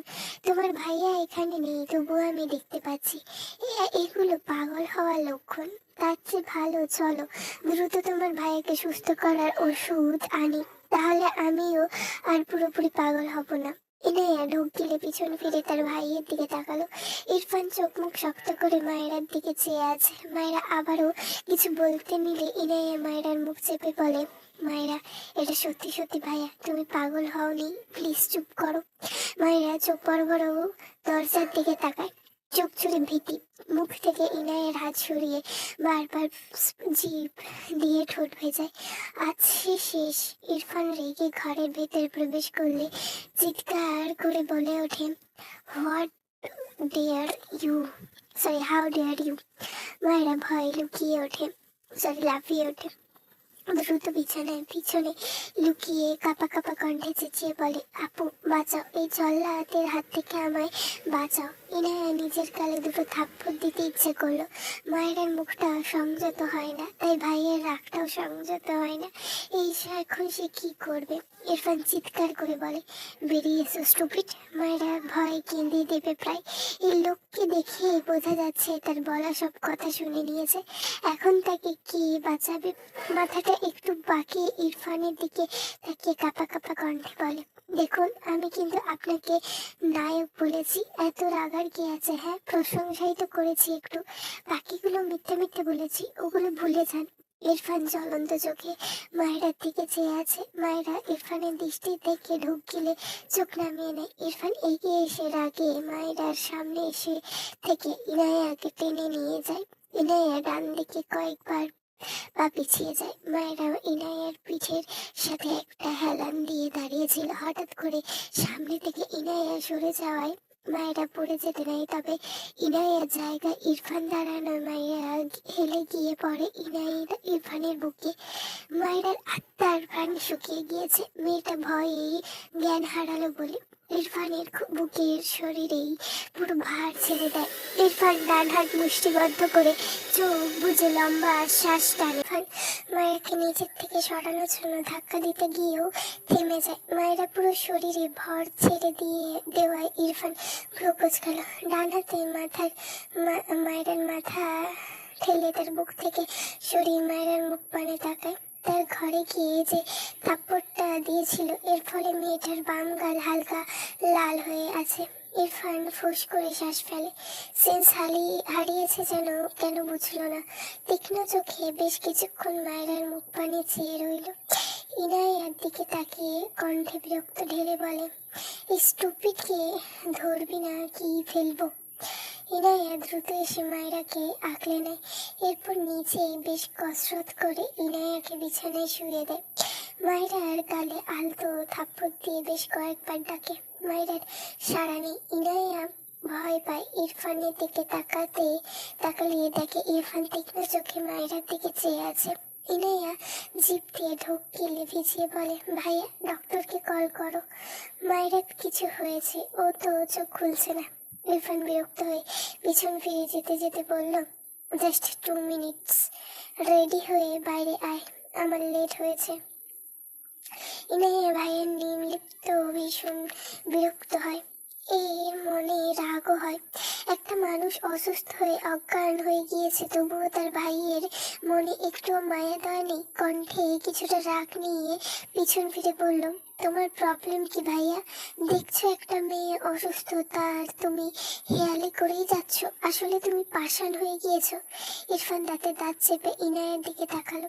ইনায়া ইরফানের দৃষ্টি দেখে ভয় পেয়ে আমতা আমতা করে বলে, ডাক্তারকে একটা কল কর অন্তত প্লিজ। ইরফান গটগট পায়ে এগিয়ে এসে রেগে বলে, ওর বাথরামি না দেখে কলেজ যাবি না? ইনায়া বিরক্ত হলো।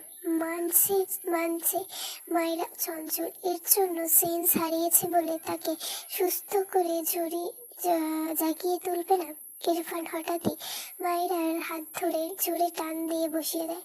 মায়েরা ধরপড় করে চেঁচিয়ে বললে ওঠে, ও আপু, আমার হাত খুলে গেল, হাত খুলে গেল, আমার হাতটাকে বাঁচাও বাঁচাও। ইনায়া চোখ বড় বড় করে তাকায় মায়েরার দিকে। মায়েরা এত অজ্ঞান হয়ে গিয়েছিল।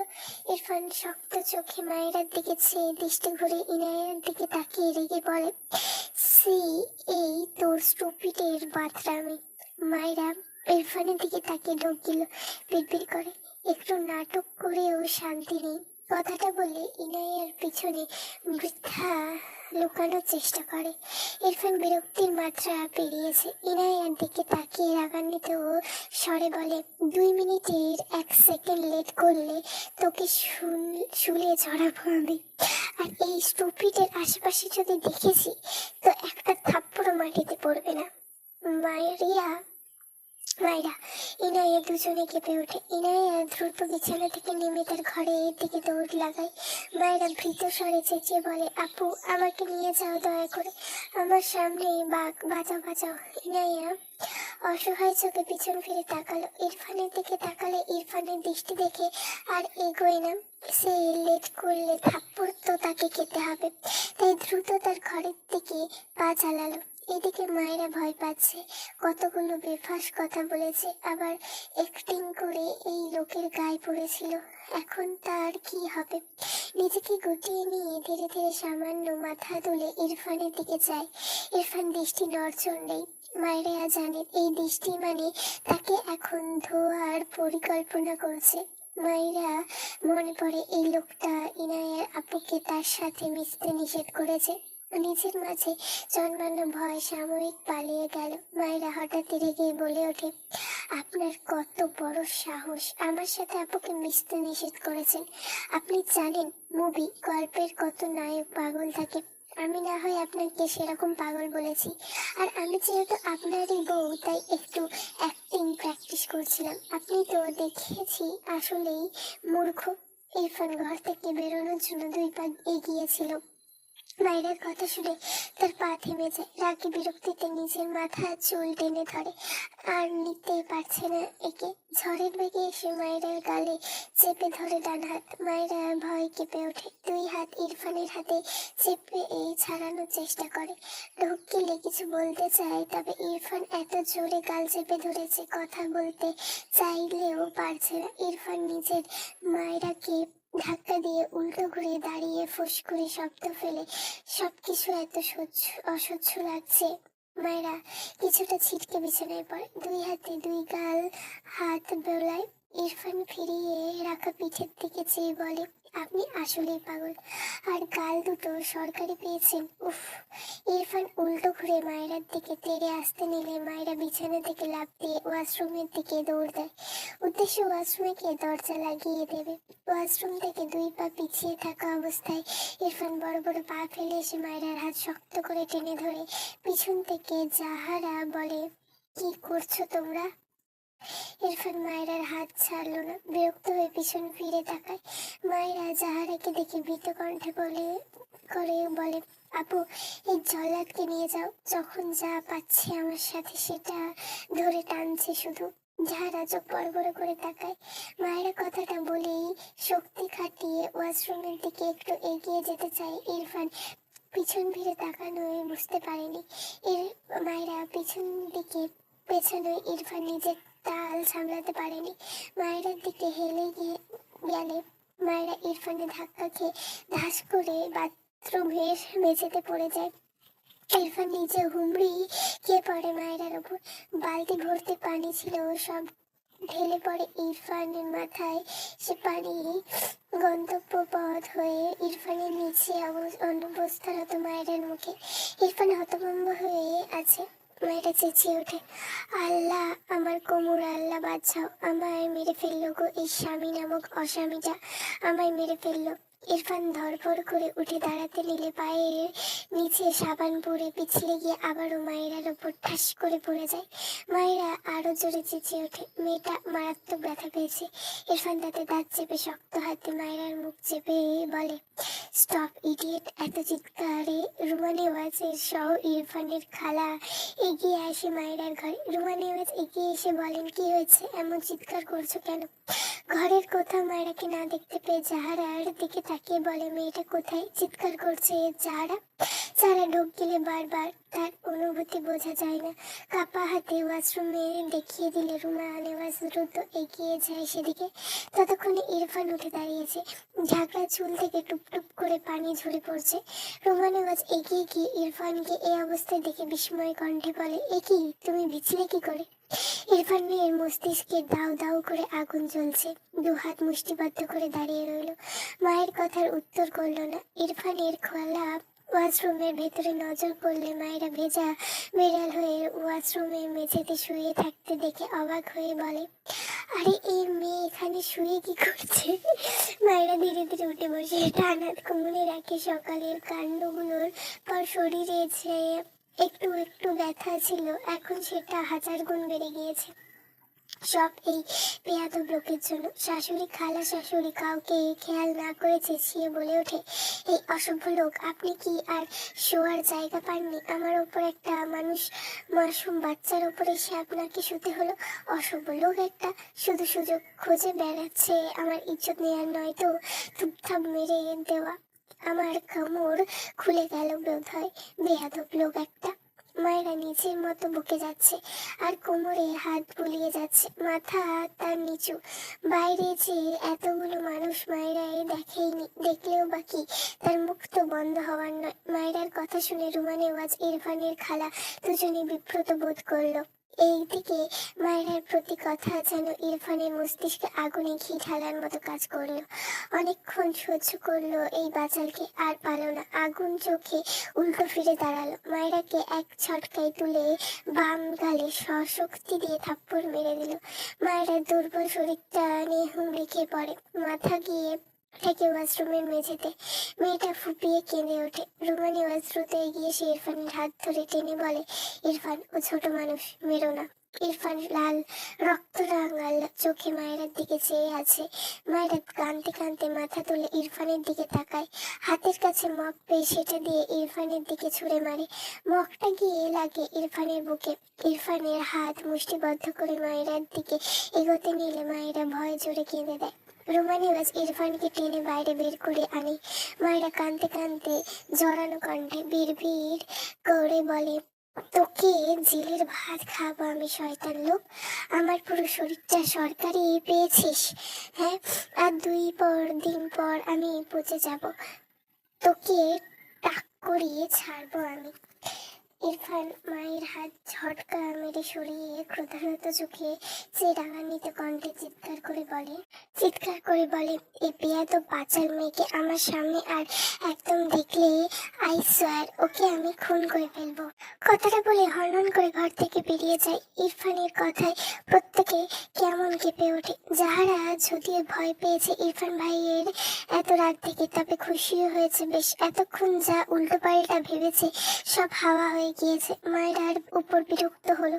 এই মেয়েটা আসলেই অসহ্য, ফালতু কথা বলা এর স্বভাবে। ইনায়া রেডি হয়ে এসে তার ভাইকে ভেজা বেড়াল হয়ে মায়ের ঘর থেকে বেরিয়ে যেতে দেখে অবাক হয়। মায়েরা আবার কি করলো? দ্রুত ঘরে ঢুকে ভেতরে তার খালাতো বোনকে দেখে আরো অবাক হয়। এর মধ্যে রুমা নেওয়াজ এগিয়ে গিয়ে মায়েরাকে ধরে ওঠালো। মায়েরা দাঁড়াতেই পারছে না। রুমা নেওয়াজ দীর্ঘশ্বাস ফেললেন। মায়েরাকে ধরে ওয়াশরুমে বাইরে আনে। ইনায়া মায়েরাকে এভাবে দেখে ভয় পেয়ে যায়।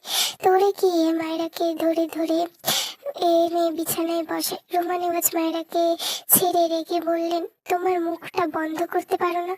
মায়েরা কান্না মাখা চোখে বলেন, আপনার ছেলেকে একটু বললেই তো হয় হাত না চালাতে, কতগুলো মেরেছে আমায় আজ। রুমা নেওয়াজ বিরক্ত হয়ে তাকিয়ে রইল। মায়েরাকে রেডি হয়ে দেখতে থাকতে দেখে ভ্রু কুঁচকালো। রেডি হয়েছে কেন?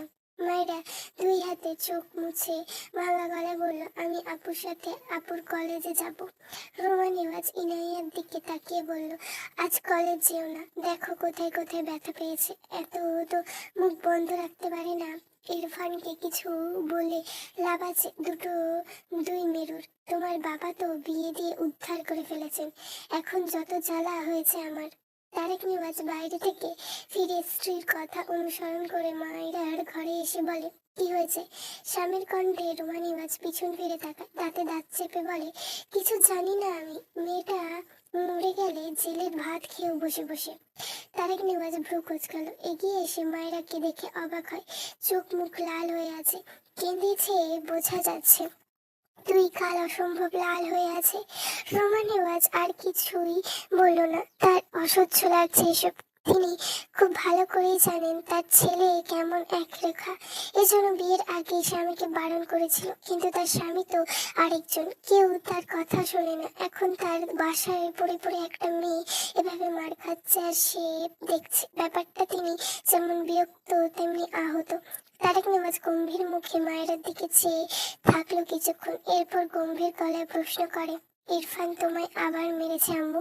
মায়েরা চোখ তুলে তাকায়। তারেক নেওয়াজের গম্ভীর গলা শুনে মায়েরা অবাক হয়। মায়েরাকে চুপ থাকতে দেখে তারেক নেওয়াজ ধমকে প্রশ্ন করে ওঠে, কি হলো বলো? মিথ্যে বলবে না একদম। মায়েরা কেঁপে ওঠে, চোখ নামিয়ে নেয়, বিড়বিড় করে, বাবা ও ছেলের মাঝে এরূপ বের হচ্ছে দেখে। তারেক নেওয়াজ ভ্রু কুঁচকায়ে বলে, মায়েরা আমি কিছু জিজ্ঞেস করেছি। মায়েরা ঢোক গিলল। তারেক নেওয়াজ তাকে আম্মু ছাড়া ডাকে না, এখন নাম ধরে ডাকলো, তার মানে সিরিয়াস রেগেছে। মায়েরা ছোট মাথায় এটাই খেললো, মাথা উপর নিচু করে সম্মতি দেয়। ইরফান তাকে মেরেছে। তারেক নেওয়াজের রূপ রাগে কপালে রক ফুলে উঠল, আর একটা কথাও বলল না। ইরফানের খালা জাহারা ঘর থেকে বেরিয়ে যায়। তারেক নেওয়াজ পকেট থেকে ফোন বের করে কাউকে কল করে, ভার্সিটি যাওয়ার আগে আমার সাথে দেখা করে যেও। শুদ্ধ একটা ক্যাফের দিকে যাচ্ছিল সে, আর ইরফানের যাওয়ার কথা, একজনের সাথে মিট করার কথা আছে। এরপর সেখানে থেকে একসঙ্গে ভার্সিটি যাবে, এজন্য আগে আগে বেরিয়েছিল। মামার কথায় অবাক হয়, নির্ভরে সম্মতি দিয়ে কল রাখে। এরপর ইরফানের নাম্বারে কল দেয়। ড্রাইভ করতে করতে বেশ কয়েকবার ইরফানকে কল করলো, ফোন তুলতো না। সত্য ভ্রু কুঁচকালো, কি হয়েছে? মামার কণ্ঠ যদিও গম্ভীর, তবে আজ একটু বেশি অদ্ভুত ঠেকলো। ইরফান কল ধরছে না, খানিক চিন্তা হলো। ফোনে রেখে গাড়ি স্পিড বাড়ায়। ঘর থেকে সবাই বেরিয়ে গেলে মায়েরা ইনায়াকে বলে, আপু বাবা কি অনেক রাগী?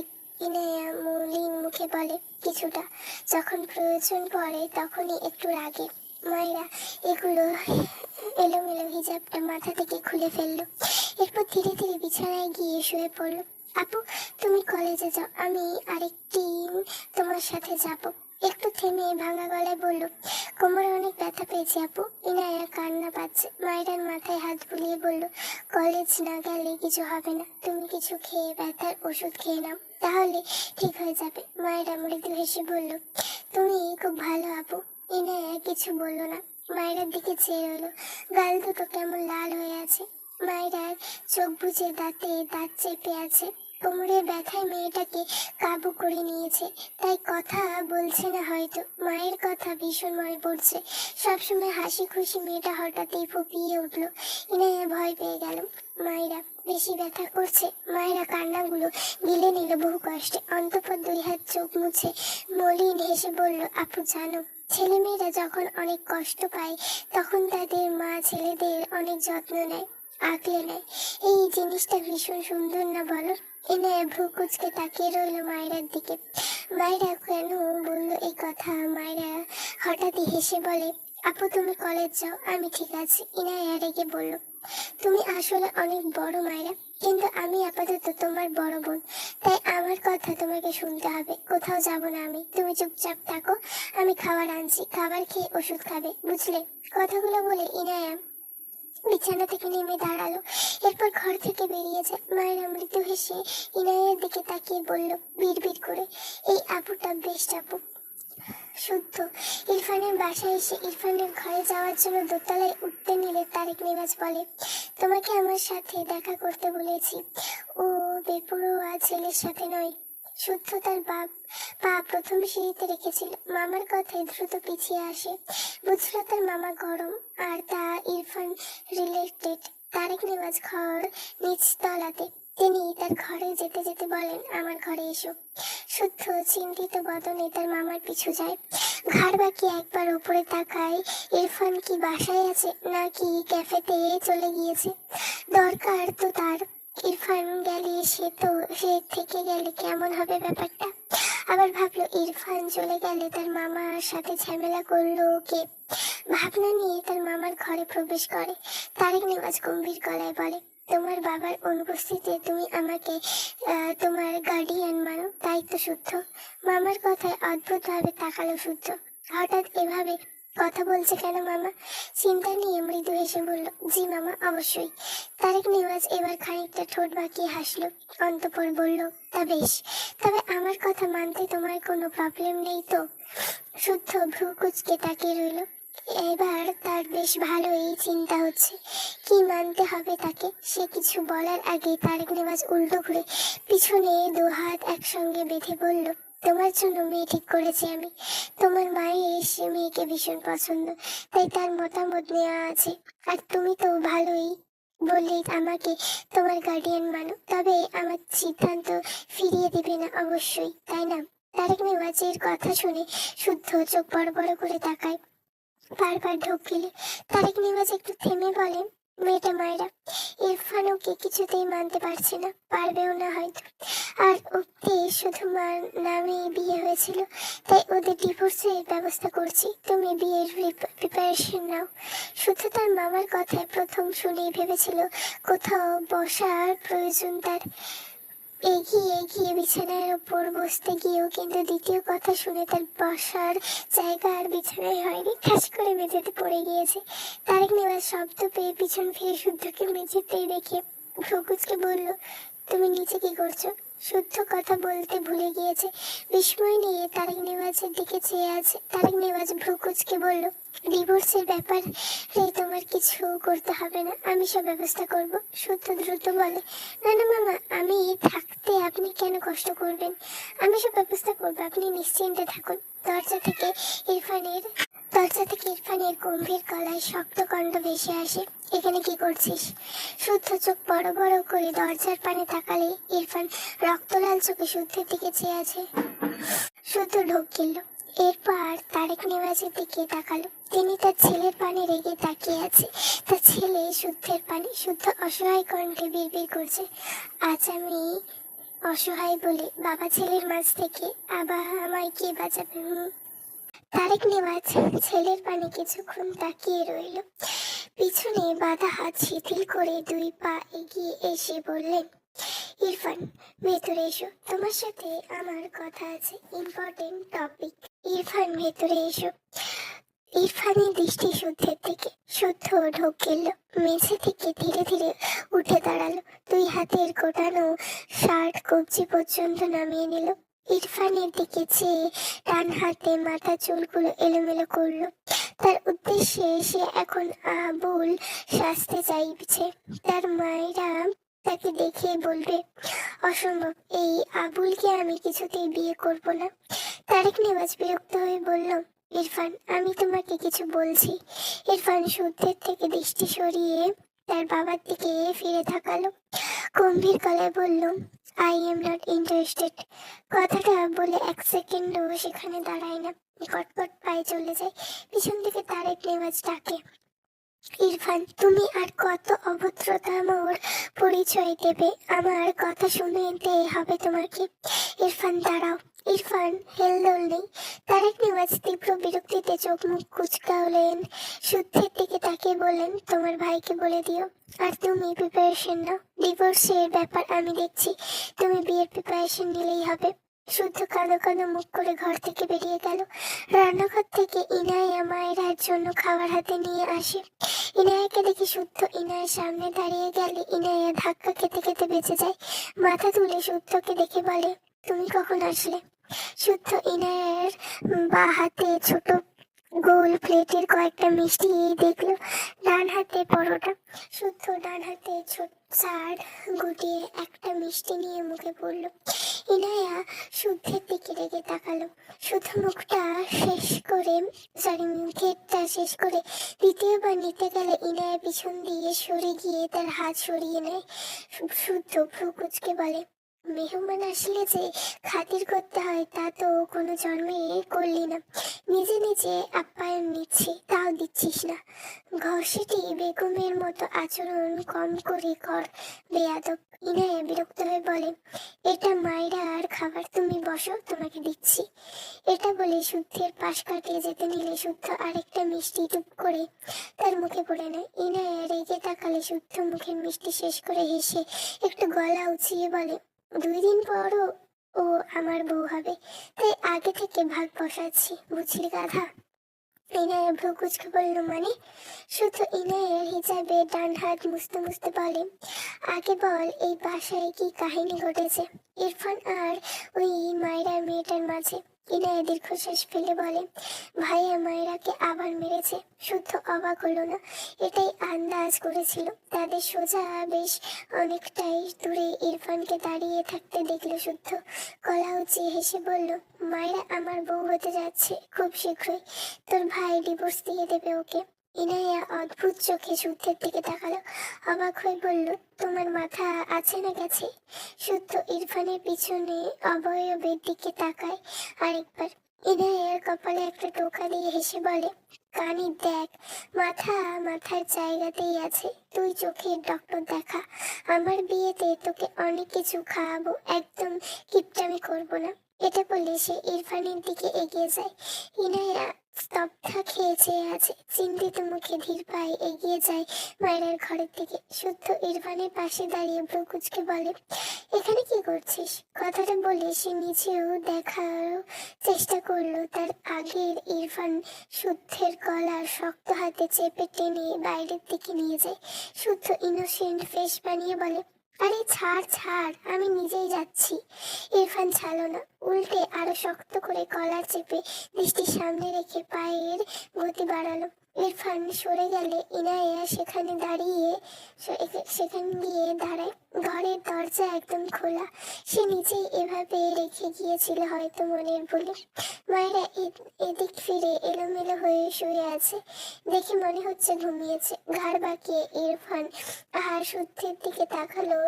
ইরফান এখানে বেশ কিছুক্ষণ দাঁড়িয়েছিল। ইনায়া খেয়াল করেছে, কিছু তার ভাইয়ের হাব ভাব বোঝা যায় না। অন্তঃপুর সে ঘরের ভেতর প্রবেশ করে হাতের প্লেট রেখে মায়েরার পাশে বসে মায়েরাকে ডাকে। একটু সময়ের মাঝেই মেয়েটা ঘুমিয়েছে। ইনায়া ডাকে মায়েরা পিটপিট করে চোখ মেলে তাকায়, ধীরে ধীরে উঠে বসে। 2 হাত মুখে হাত বুলিয়ে এলোমেলো চুলগুলো খোপা করে নেয়। তোমার শরীর উইক লাগছে মায়েরা। মায়েরা হেসে বলে, না আপু, ঠিক আছে, মাথা ব্যথা করছিল তাই একটু চোখ লেগে গেছিল। ইনায়া পাশ থেকে প্লেট নিয়ে মায়েরার সামনে ধরলো। মায়েরা পরোটা আর মিষ্টি দেখে হেসে বলল, এই খাবার তো আমার ফেভারিট আপু। ইনায়া মৃদু হেসে বলল, আমি জানি, তুমি বলেছিলে। মায়েরা একবার মুখ ফিরিয়ে নেয়, মুখের খাবার গিলে নিয়ে বলে, আচ্ছা আপু, তোমাদের বাগানে অনেক সবজি দেখছিলাম, ফুল ফলের গাছও ছিল, কিন্তু করলার গাছ নেই কেন?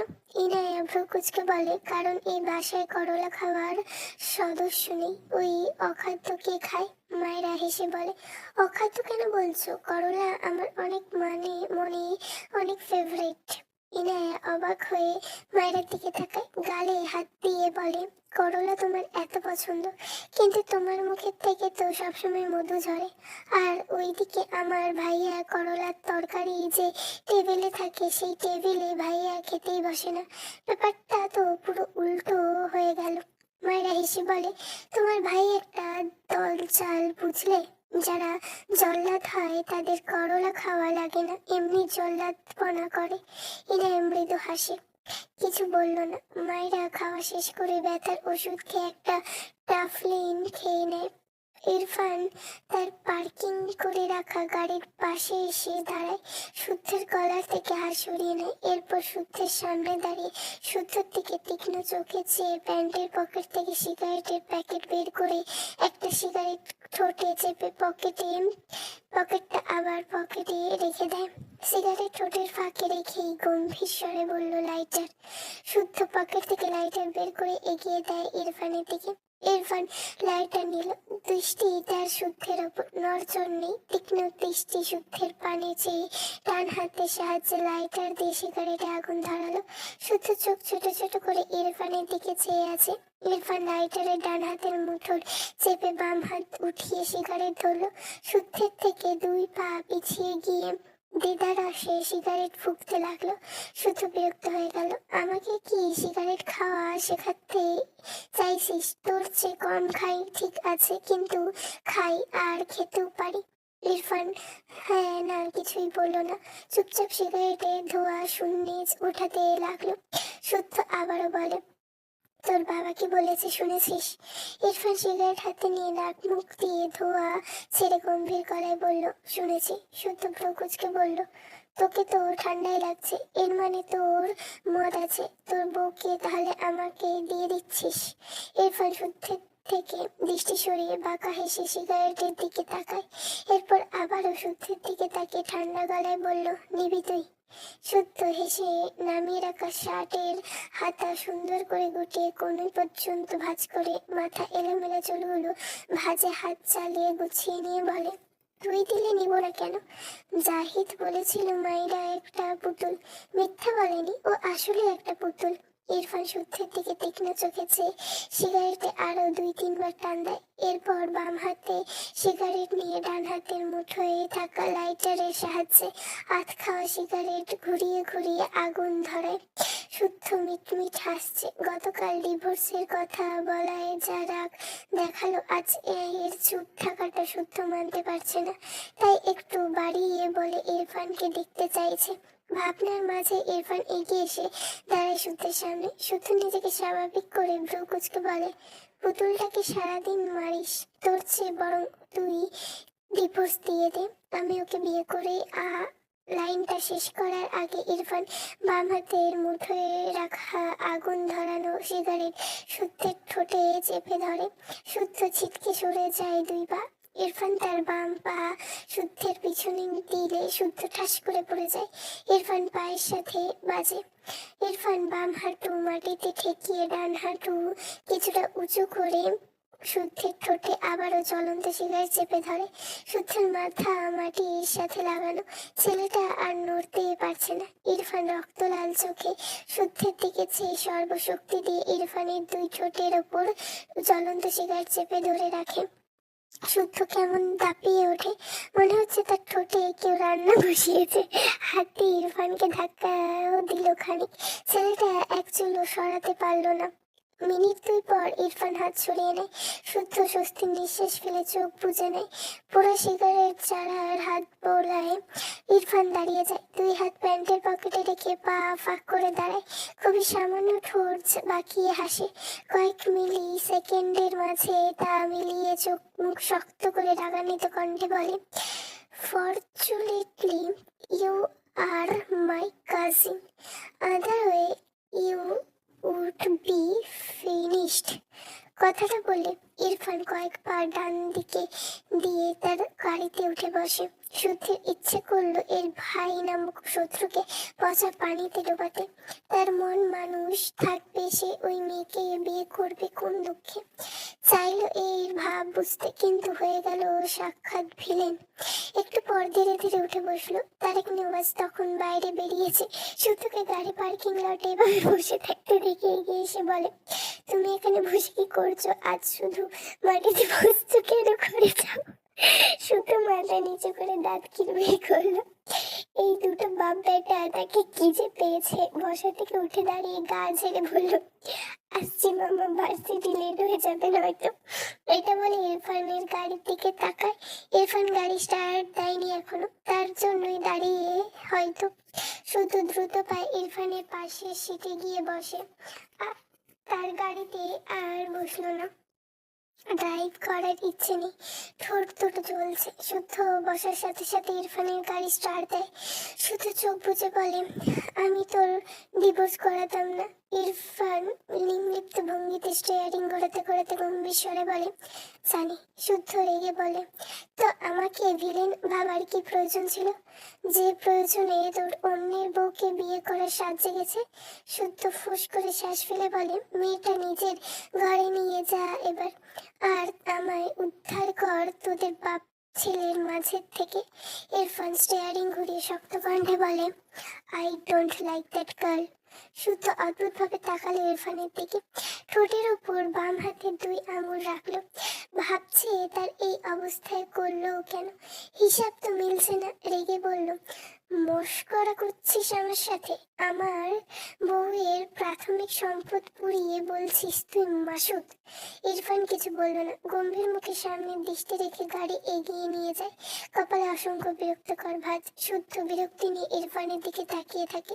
ভার্সিটি প্রাঙ্গণে পৌঁছে ইরফান গাড়ি পার্কিং লটে সাইড করে গাড়ি থেকে নেমে দাঁড়ায়। চোখ বুজে বার কয়েক শ্বাস ফেলে এগোয় অফিস রুমের দিকে। শুদ্ধ পিছন পিছন আসে ইরফানের, কয়েক পা দ্রুত ফেলে ইরফানের পাশে হাঁটতে হাঁটতে বলে, কিছু বলছিস না কেন? এসব কি খাপ ছাড়া ব্যাপার? আমি কি মাই? ইরফান ডান হাতে শার্ট কনুইয়ের ওপর পর্যন্ত গুটালো খানিকটা।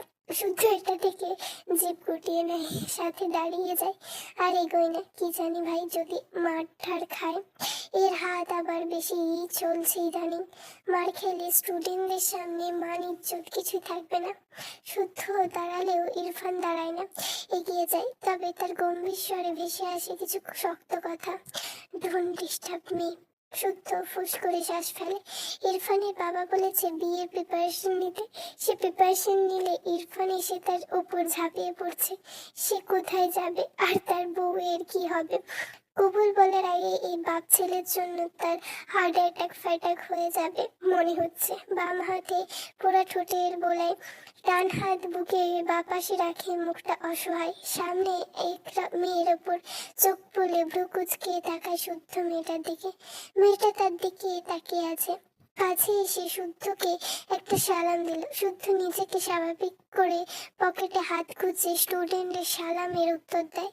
মেয়েটা পাশ কাটিয়ে যেতে নিলে শুদ্ধ গম্ভীর গলায় বলে, ওয়েট। মেয়েটি পিছন ফিরে তাকালে শুদ্ধ ভ্রু কুঁচকে বলল, তুমি আমার দিকে এতক্ষণ তাকিয়েছিলে কেন? হোয়াট? Answer me. মেয়েটা বোকা চোখে শুদ্ধের দিকে তাকায়, এলোমেলো দৃষ্টি ফেলে মাথার চর্চেট ওড়নাটা আরেকটু সামনের দিকে টেনে নিয়ে আমতা আমতা করে বললে, সরি স্যার, এমনি। শুদ্ধ রেগে বলে, অন্যের বউয়ের হকের জিনিস সেদিকে নজর দিলে কানের গোড়ায় একটা থাপ্পড় দিয়ে সিধে করবো বেয়াদব। পড়াশোনা করে টিচারের সম্মান করতে জানে না, ভুলভাল ইঙ্গিত দেয়। মেয়েটা শুদ্ধের কথায় রেগে যায়, মাথা নিচু তার। ডান হাতের 5 আঙুল দলা পাকায়। এটা তাদের স্যার না হলে এক্ষুনি একটা থাপ্পড় নিশ্চিত ছিল এই ছেলের গালে। শুদ্ধ ধমকে বলে, আউট। মেয়েটা ধমক খেয়ে কেঁপে ওঠে, দ্রুত সেই স্থান প্রস্থান করে। শুদ্ধ ভ্রু কুঁচকে দেখলো মেয়েটার প্রস্থান। এরপর সেও উল্টো ঘুরে অফিস রুমের দিকে এগোয়। মায়েরা বসে বসে বই পড়ছিল। তার 1 মাস পর এএসসি পরীক্ষা। মাঝে 2 দিন একদমই পড়া হয়নি। আজ রাতে না ঘুমিয়ে মেয়েটা পড়ছে মন দিয়ে। ঘাড় ঝাঁকিয়ে একবার ইনায়ার দিকে তাকালো। ইনায়া ঘুমে কাঁদা। মায়েরা আজ রাত জাগতে পারছে কারণ দিনে অনেক ঘুমিয়েছে, তাই প্রবলেম হচ্ছে না। দেয়াল ঘড়িতে দেখলো রাত 1টা 30। চেয়ার থেকে উঠে বিছানার পাশে গিয়ে দাঁড়ায়। টেবিলের উপর রাখা জগ তুললে দেখে জগে খালি। মায়েরা বিরক্ত হয়, তেষ্টা পেয়েছে তার। জগটা টেবিলের ওপর থেকে রেখে ঘর থেকে বেরিয়ে গেল পানি আনার জন্য। ডাইনিং এ গিয়ে চেয়ারে বসে তৃপ্তি করে পানি খেয়ে উঠে দাঁড়ালো। এরপর ঘরের দিকে যেতে নিলে কি মনে করে থেমে যায়। কিছু একটা ভেবে তার ঘরে দৌড়ে যায়। ড্রয়ার থেকে একটা ছোট ক্যাচি বের করে ক্যাচির দিকে তাকিয়ে মুখ চেপে হাসে। সারাদিন ওষুধ খেয়ে ঘুমিয়ে শরীর একটু ভালো হয়েছে, এমনি লাফঝাপ শুরু করেছে মেয়েটা। একবার ইনায়ার দিকে তাকালো। ইনায়া নড়চড় নেই। মায়েরা ডান হাতে কাঁচি ধরে অপর হাতে তার ফোনের ফ্ল্যাশ জ্বালায়। এরপর ঘরের দরজা চাপিয়ে ঘর থেকে বেরিয়ে আসে। তারপর কানের ফ্ল্যাশের সামনে দিয়ে রেখে ধীরে ধীরে সিঁড়ি বেয়ে উপরে উঠতে থাকে দোতলা যাওয়ার জন্য। ইরফানের ঘরের দরজার সামনে দাঁড়িয়ে আছে মায়েরা। দরজা চাপানো, কিন্তু ভেতর থেকে লাগানো নয়। মায়েরা দরজাটা একটু ফাঁক করলো। ভেতরে ঘুটঘুটে অন্ধকার। মায়েরার মনে হলো এই ঘর একটা ভুতুরে ঘর। পা দিয়ে একটু একটু করে দরজা ঠেলে মায়েরা ভেতরে উকি দেয়। মেয়েটা ঢোক গেলে এত অন্ধকার করে রাখার মায়ের বিরক্ত লাগলো। তারা কি সুন্দর জিরো বাতি জ্বালিয়ে ঘুমায়। বিড়বিড় করলো, এই লোকটা আসলেই অথেন্টিক। দূর বুকে পা টিপে টিপে ঘরের ভেতরে প্রবেশ করে। ফোনের আলো সামনে দিকে ধরলে চোখ পড়ে বিছানায় কেউ শুয়ে আছে উল্টো হয়ে। মায়েরা স্বস্তির নিঃশ্বাস ফেলে, একটু শ্বাস নিয়ে আবারও আলতো পা ফেলে এগিয়ে যায়। একদম বিছানার কিনারার গিয়ে দাঁড়িয়ে ইরফানের পিঠের দিকে লাইট তাক করে রাখে। ইরফান খালি পিঠ, মায়েরা চোখে পড়ে। মায়েরা ঢুকিলে সে ভাবলো এই লোক ফর্সা নাকি তার ফোনটা একটু বেশি উন্নত মানের তাই এমন লাগছে। ইরফান কোমর পর্যন্ত কাঁথা টেনে উল্টো হয়ে শুয়ে, দুই হাত উপর দিকে উঠিয়ে মাথা ডান দিকে ফিরিয়ে রেখেছে। মায়েরা ইরফানকে রেখে ইরফানের মাথার দিকে নজর দেয়। ঝাঁকড়া চুলগুলো এলোমেলো হয়ে আছে। মায়েরা আবারও একটু হাসে, মনে মনে বিড়বিড় করে, এইবার বুঝবে ঠেলা। আমাকে কত মার মারলো, গালটা সরকারি পেয়েছে, এখন তো মায়ের টাক করিয়ে মজা বোঝাবো। হাতের ফোন মুখের সাহায্যে ধরে হালকা নিচু হলো। কাপা হাত দুটো এগিয়ে নেয় ইরফানের মাথার দিকে। বাম হাতে কয়েকটা চুল ধরে ডান হাতে কাছে। দুই হাত স্বাভাবিকভাবে কাঁপছে ভয় হয়তো। মায়েরা ডেকে ঢুকিয়ে গিলে কেচিতে চাপ দিতে গেলে ইরফান উল্টো ঘুরে তাকায়। মায়েরা ঠাস করে পড়ে যায় বিছানায়। হাতের কাছের কোনা তার গলায় এসে বিঁধে। মায়েরা ব্যথায় ভয়ে সব মিলে চিৎকার দিতে চায়, তবে তার আগে ইরফান তার শক্ত ডান হাতে মায়েরার মুখ চেপে ধরে। মায়েরা চোখ বড় বড় করে তাকায়। ফোনে যে কোথায় পড়েছে লাইট দেখা যায় না, পুরো ঘর ঘুটঘুটে অন্ধকার। মায়েরার পুরো শরীর কাঁপছে, নড়তেও পারছে না। মনে হচ্ছে তার উপর 100 কেজি বালিশ বস্তা রেখেছে তার, আর তাকে বোঝা বানিয়ে দিয়ে হয়েছে মুখ চেপে। মায়েরা ঘরে পা রাখার পরপরই ইরফান বুঝেছিল ঘরে কেউ এসেছে। সে পুরো ঘুমায়নি, কিছুক্ষণ আগে শুয়েছে, যা একটু চোখ লেগে এসেছিল মায়েরার আগমনে তাও হাওয়া হয়ে গিয়েছে। তাদের বাড়িতে যে চোর আসবে না তা সবার জানা, এই বাদল ছাড়া আর কেউ এভাবে আসবে না ইরফান তাও হয়তো বুঝেছিল, তাই চুপচাপ শুয়েছিল এ কি করে দেখার জন্য। ইরফান তার বাম দিকে হাত বাড়িয়ে ব্যাক সাইড ল্যাম্প চালায়।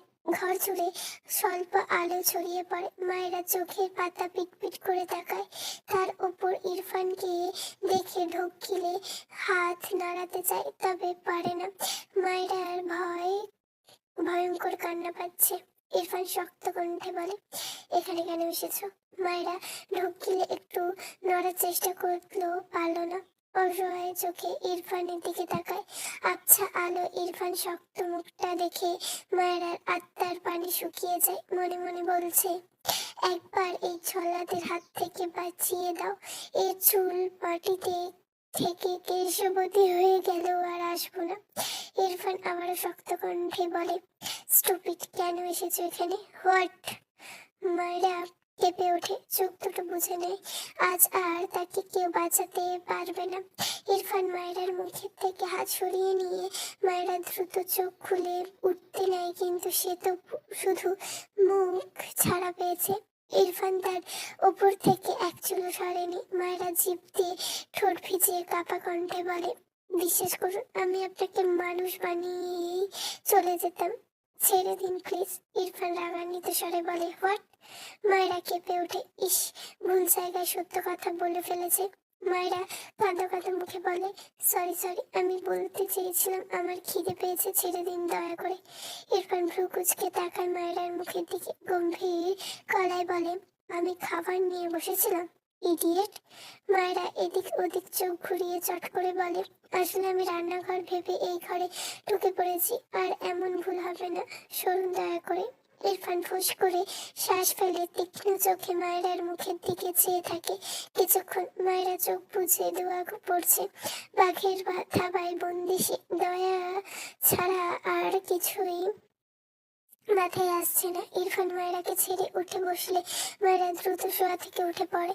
গলার কাছে কাঁচি ঠাস করে পড়ে ইরফানের হাতে, ওর ওপর। মায়রা সেসব দেখলো না, তার ফোনের খোঁজও করলো না। সব ভুলে সে শুধু এই ঘর থেকে বেরোতে চায়। মেয়েটা বিছানা থেকে নেমে দৌড় দেওয়ার জন্য এক পা বাড়ালে ইরফান মায়রার এক হাত টেনে ধাক্কা দিয়ে মায়রার পেছন থেকে এসে ঠাস করে ইরফানের বুকে ধাক্কা খায়। ইরফান বাম হাতে মায়রার পেট পেঁচিয়ে ধরে। মায়রা ভয়ে কাঁপছে। সে কি এই বাঘের থেকে ছাড়া পাবে না? সবাই তো ঘুমায়, বাঁচাবে কে তাকে? ইরফান শক্ত কণ্ঠে বলে, আমাকে টাক করাতে এসছিলে, শাস্তি না নিয়ে যাবে? মায়রা চোখ বড় বড় করে তাকায়। তার পেটে থাকা ইরফানের হাত দু হাতে ঠেলে সরাতে যায়, পারে না, তবে হালও ছাড়ে না। ইরফানের ডান হাতে কাছে তুলে নেয়। মায়রার সামনের দিকে কয়েকবার নাড়ায় কাছি, এরপর গম্ভীর স্বরে বলে, তোমার চুলকে বাঁচাবে এবার কে?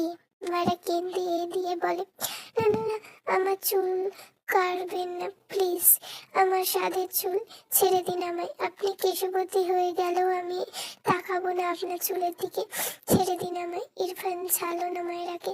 মায়েরা উপর থেকে উপায় না পেয়ে মাথা নিচু করে ইরফানের হাতে দাঁত বসিয়ে দেয়। ইরফান শক্ত চোখে মায়েরার পিঠে ছড়িয়ে পড়া চুলগুলোর দিকে তাকায়। মায়েরা ইরফানের হাত ততক্ষণ সে কামড়ে ধরে রাখলো। ইরফানের কোনো হেলদোল নেই। মায়েরার এতে রাগ লাগলো। হাত থেকে দাঁত সরিয়ে হাতের ওপর ঠোঁট চোরা রেখে বিড়বিড় করলো, উফ আল্লাহ, এই লোকটাকে এত গর্ডার বানিয়েছেন কেন? ইরফান মায়েরার পেট ধরে রাখা হাত শিথিল করলে মায়েরা পড়ে যেতে নিলে ইরফান মাথার চুলের গোছা ধরে মায়েরাকে টেনে নিয়ে ফেরায়। মায়েরা ব্যথা পায়, কেঁদে কেটে বলে, ব্যথা পাই আমি, ছাড়ুন বলছি, আর আপনার চুল কাটতে আসবো না। ইরফান নিবিড় চোখে মায়েরার মুখ পানে চেয়ে কিছু বলে না। চুলের গোছা আরো খানিকটা শক্ত করে ধরে। মায়েরার মাথা হেলে গিয়ে ইরফানের বুকে ঠেকে ইরফান শক্ত গলায় দাঁত চেপে বলে, স্টুপিড গার্ল, আউট। কথাটা বলে মায়েরা চুল থেকে হাত সরিয়ে নেয়, হাতের কেচি ছুঁড়ে মারে। মায়েরা ছাড়া পেয়ে দ্রুত ইরফানের থেকে সরে দাঁড়ায়। এক সেকেন্ডও সময় নষ্ট না করে দৌড় লাগায় ঘর থেকে বেরোনোর জন্য। যাওয়ার সময় হাত লেগে একটা ফুলদানি ঠাস করে পড়ে যায়। মায়েরা ভয় চেঁচিয়ে ওঠে, পিছন ফিরে তাকায় না, দ্রুত দরজার কাছে চলে যায়। দরজায় হাত রেখে একবার পিছন ফিরে রেখে বলে, এই যে শুনুন, আমি সুযোগ পেলে ঠিকই আপনাকে মানুষ বানিয়ে ছাড়বো। এমন জঙ্গলি মানুষকে দেখলে যে কেউ ভয় পাবে। কথাটা বলেই দৌড় লাগায় আবার। ছাড়া পেয়ে সব বলা কথা ভুলে গিয়েছে। ইরফান দাঁত চেপে মায়েরার প্রস্থান দেখে বিড়বিড় করলো, স্টুপিড বাঁদর। মায়েরা ঘর থেকে বেরিয়ে সামনে তার শ্বশুরকে দেখে থতমত খেয়ে যায়। তারেক নেওয়াজ ঘুম ভেঙে যাওয়ায় তিনি পানি নিতে ঘর থেকে বেরিয়েছিলেন। উপরে শব্দ পেয়ে দ্রুত উপরে উঠে আসে। ইরফান ঘরে এসে এত রাতে মায়েরাকে বের হতে দেখে তিনি হতভম্ব হয়ে চেয়ে আছেন। যদিও এরা নামে স্বামী স্ত্রী, কাজে তো নয়। তাছাড়া মায়েরার চোখে পানি দেখেই বোঝা যাচ্ছে মেয়েটা কাঁদছে। মায়েরা দুই হাতে চোখ মুছছে, আমতা আমতা করে বলল, ঘুম পেয়েছে বাবা, যাচ্ছি আমি। কথাটা বলে দৌড়ে সিঁড়ি বেয়ে নামতে থাকে। ওদিকে ইরফান বিরক্ত হয়ে বিছানা থেকে নেমে দাঁড়ায়। এই বাঁদরের জন্য আর দরজা খুলেও রাখা যাবে না। এগিয়ে এসে দরজা লাগানোর জন্য বাম হাত বেরিয়ে দরজার হাত রাখে, কিন্তু সামনে চোখ পড়লে থেমে যায়। দরজার সামনে তার বাবা দাঁড়িয়ে আছে। ইরফান বাবাকে দেখে অবাক হয়। তারেক নেওয়াজ অদ্ভুত ভাবে তাকিয়ে আছে ইরফানের দিকে। চোখ খুলে ইরফানের হাতে চোখ পড়লে আমরাও অবাক হয়। ইরফানের বাম হাত এগিয়ে নিয়ে দিয়েছে দরজায় লাগানোর জন্য। মায়েরা বাম হাতেই কামড় দিয়েছে একটু আগে। ফর্সা হাত হওয়ায় কামড়ের লাল দাগটা তারেক নেওয়াজের চোখে এড়ালো না, কিন্তু অবাক হয়ে ইরফানের দিকে চোখ তুলে তাকায়। ইরফান বাবার দৃষ্টি বুঝতে না পেরে ভ্রু কুঁচকে তাকিয়ে আছে তার বাবার দিকে। বউ বলে মানো না, তাহলে এসব কি? ইরফান ভ্রু কুঁচকে বলল, কোন সব? তারেক নেওয়াজ ছেলের ওপর চরম বিরক্ত। ফোঁস করে শ্বাস ফেলে ইরফানের দিকে তাকিয়ে প্রশ্ন করে, তুমি মায়েরাকে মেনে নিয়েছো? ইরফান গম্ভীর গলায় বিরক্ত মাথা কণ্ঠে বলে, আমি কোনো বাচ্চাকে আমার আশেপাশে দেখতে চাই না।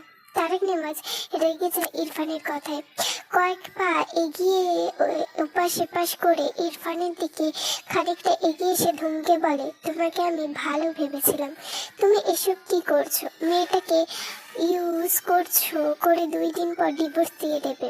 ইরফান রেগে বলে, এখানে ডিভোর্সের কথা আসছে কোথা থেকে?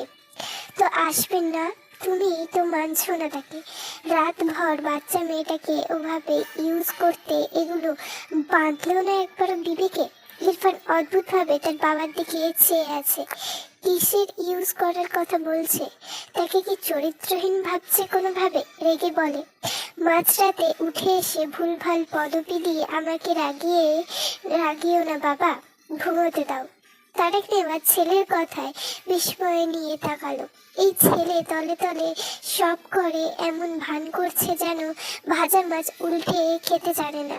আমি ভুলভাল পদবি দিচ্ছি, সব তো নিজের চোখেই দেখলাম। ইরফান কপালে 2 আঙ্গুলের সাহায্যে কয়েকবার স্লাইড করে এরপর চোখ তুলে বাবার দিকে তাকিয়ে ভ্রু কুঁচকে বলল, কি দেখলে? তারেক নেওয়াজ ছেলের কথার মতো খেয়ে বলল, রেগে বলল, যা দেখতে তাই দেখালাম। ইরফান নিজের দিকে একবার তাকায়, উদাম শরীর, পরনের ট্রাউজার। বিরক্ত হয়ে বাবার দিকে তাকিয়ে বলল, শার্টলেস প্রথমবার দেখছো? এমন তো নয়। তারেক নেওয়াজ রেগে বলল, আমি মায়েরার কথা বলছি।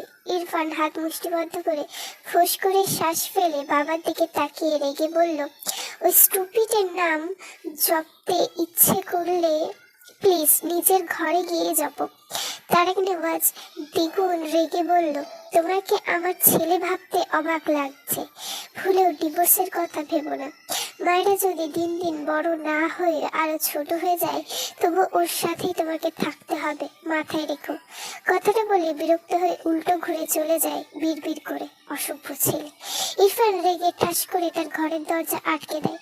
রাগে শরীর রিরি করছে, কামড়ে হাত দিয়ে বারবার এপাশ ওপাশ করে হাঁটতে লাগলো। ইচ্ছে করছে মেয়েটার 2 গালে ঠাসিয়ে 2 থাপ্পড় মারতে। ইরফানের এক ঘর পর জাহারা তার মা বাবা থাকে। ইরফানের ঘরের মতো শব্দ, মায়ের চিৎকার শুনে জাহারা জাগা পায়ে এগিয়েছিল। জায়রার মা জাগা পায়নি, তিনি ঘুমের ওষুধ খেয়ে ঘুমান। কিন্তু জাহারা জাগা পেয়ে ঘরের দরজা খুলে মায়েরাকে ইরফানের ঘর থেকে বেরোতে দেখে। বেশ কিছুক্ষণ দাঁড়িয়ে রয়ে সেখানে। ইরফানের বাবা চলে যায়।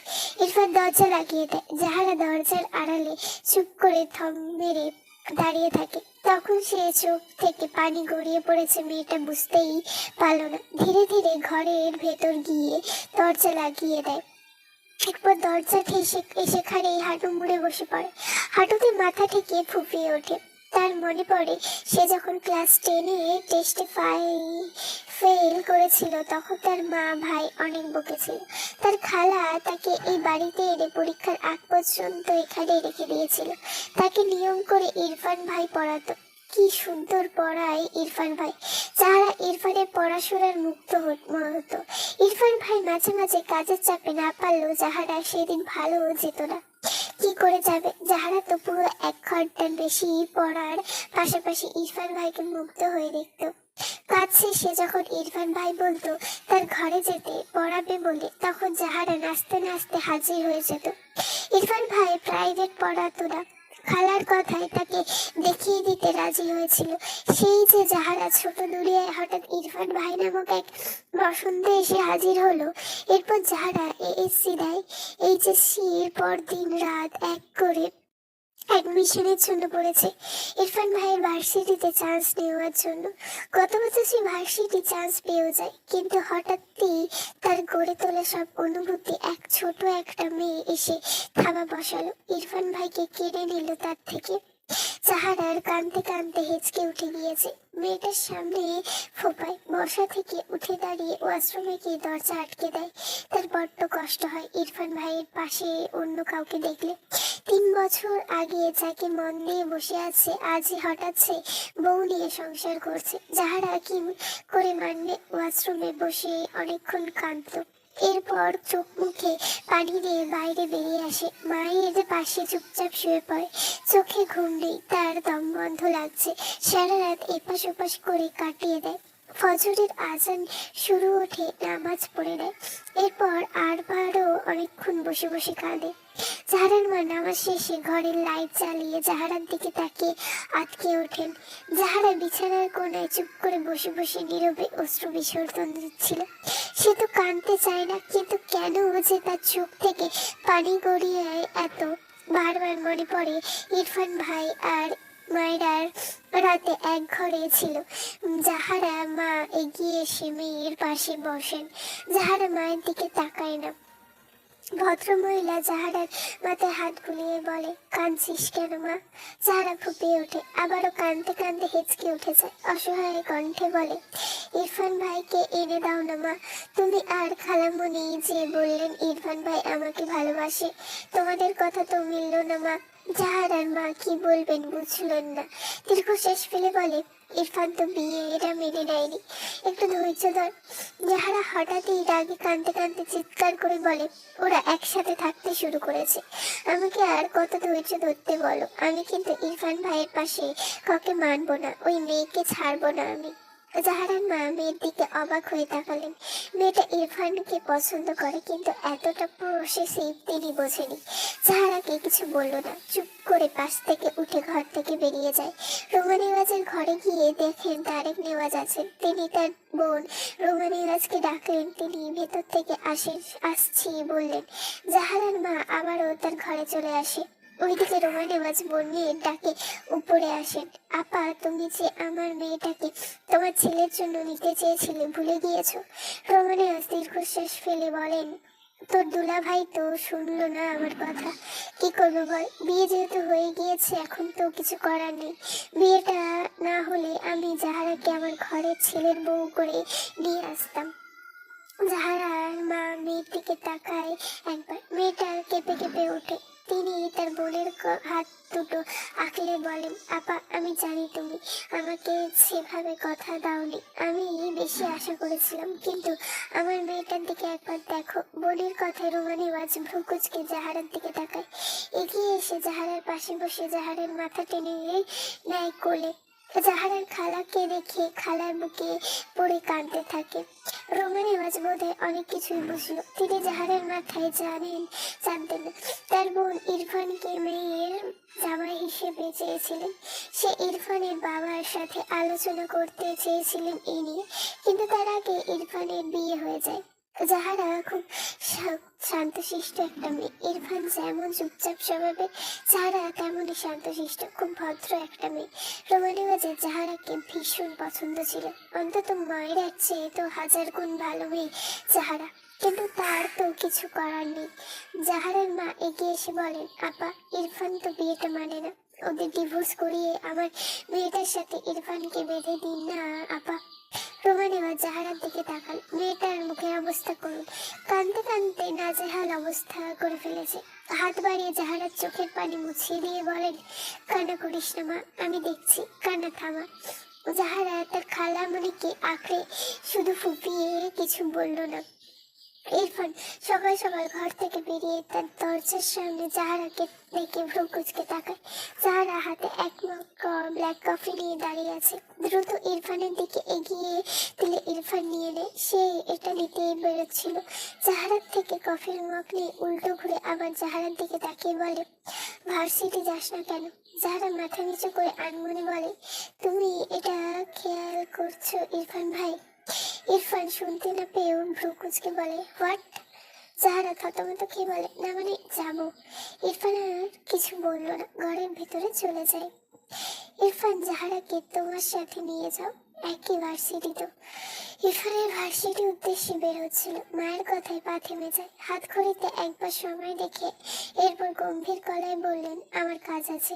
যাহারা খাবার টেবিলে বসেছিল। ইরফানের কথা শুনে চোখের কোণে পানি জমে, খাওয়া থামিয়ে চুপ করে বসে থাকে। ইরফান কথাটা বলে ডাইনিং টেবিলে নজর পড়ে, ভ্রু কুঁচকে তাকায়, কপাল জোরে বিরক্তির আভা ফুটে ওঠে। মায়েরা নুডলসের কিছুটা বাচ্চাদের মতো করে মুখে নেয়, এরপর মুখের খাবার চিবোতে চিবোতে গালে হাত দিয়ে ইরফানের দিকে তাকায়।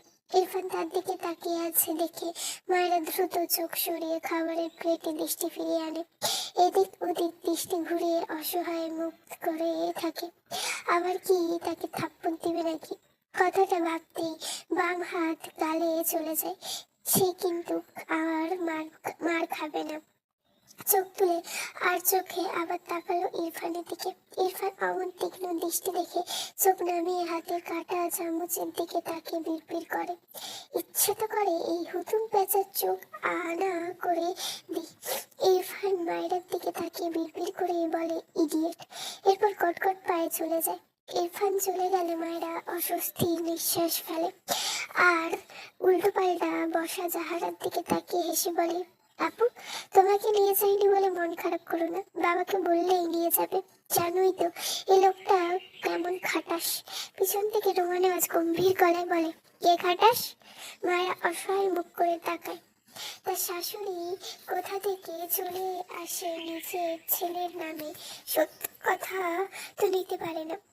আমতা আমতা করে বলে, আমি আমি আমি রোমানে আজ মায়ের দিকে মনোযোগ দিল না। চাহারার পাশে চেয়ারে বসে বলে, নিজেকে একটু শক্ত কর মা। চাহারা মাথা নিচু করে থাকে। মায়েরা ভ্রু কুঁচকে চেয়ে আছে জাহারার দিকে। মেয়েটার মন খারাপ মনে হয়, কিন্তু কেন? মায়েরা মৃদু হেসে বলে, আপু, আমি আজ ইনায়া আপুর কলেজ যাব, বাবা বলেছে নিয়ে যাবে, তুমিও যাবে? তাহলে দেখবে মন ভালো হয়ে যাবে। জাহারার চোখে পানি তুই টম্বর। সেভাবেই চোখ তুলে শক্ত চোখে মায়েরার দিকে তাকায়। জাহারের দৃষ্টি দেখে মায়েরা চুপ ছেয়ে যায়। ঢোক গিলে বলে, তুমি কি আমার উপর কোনো কারণে রেগে আছো আপু? তাহলে সরি।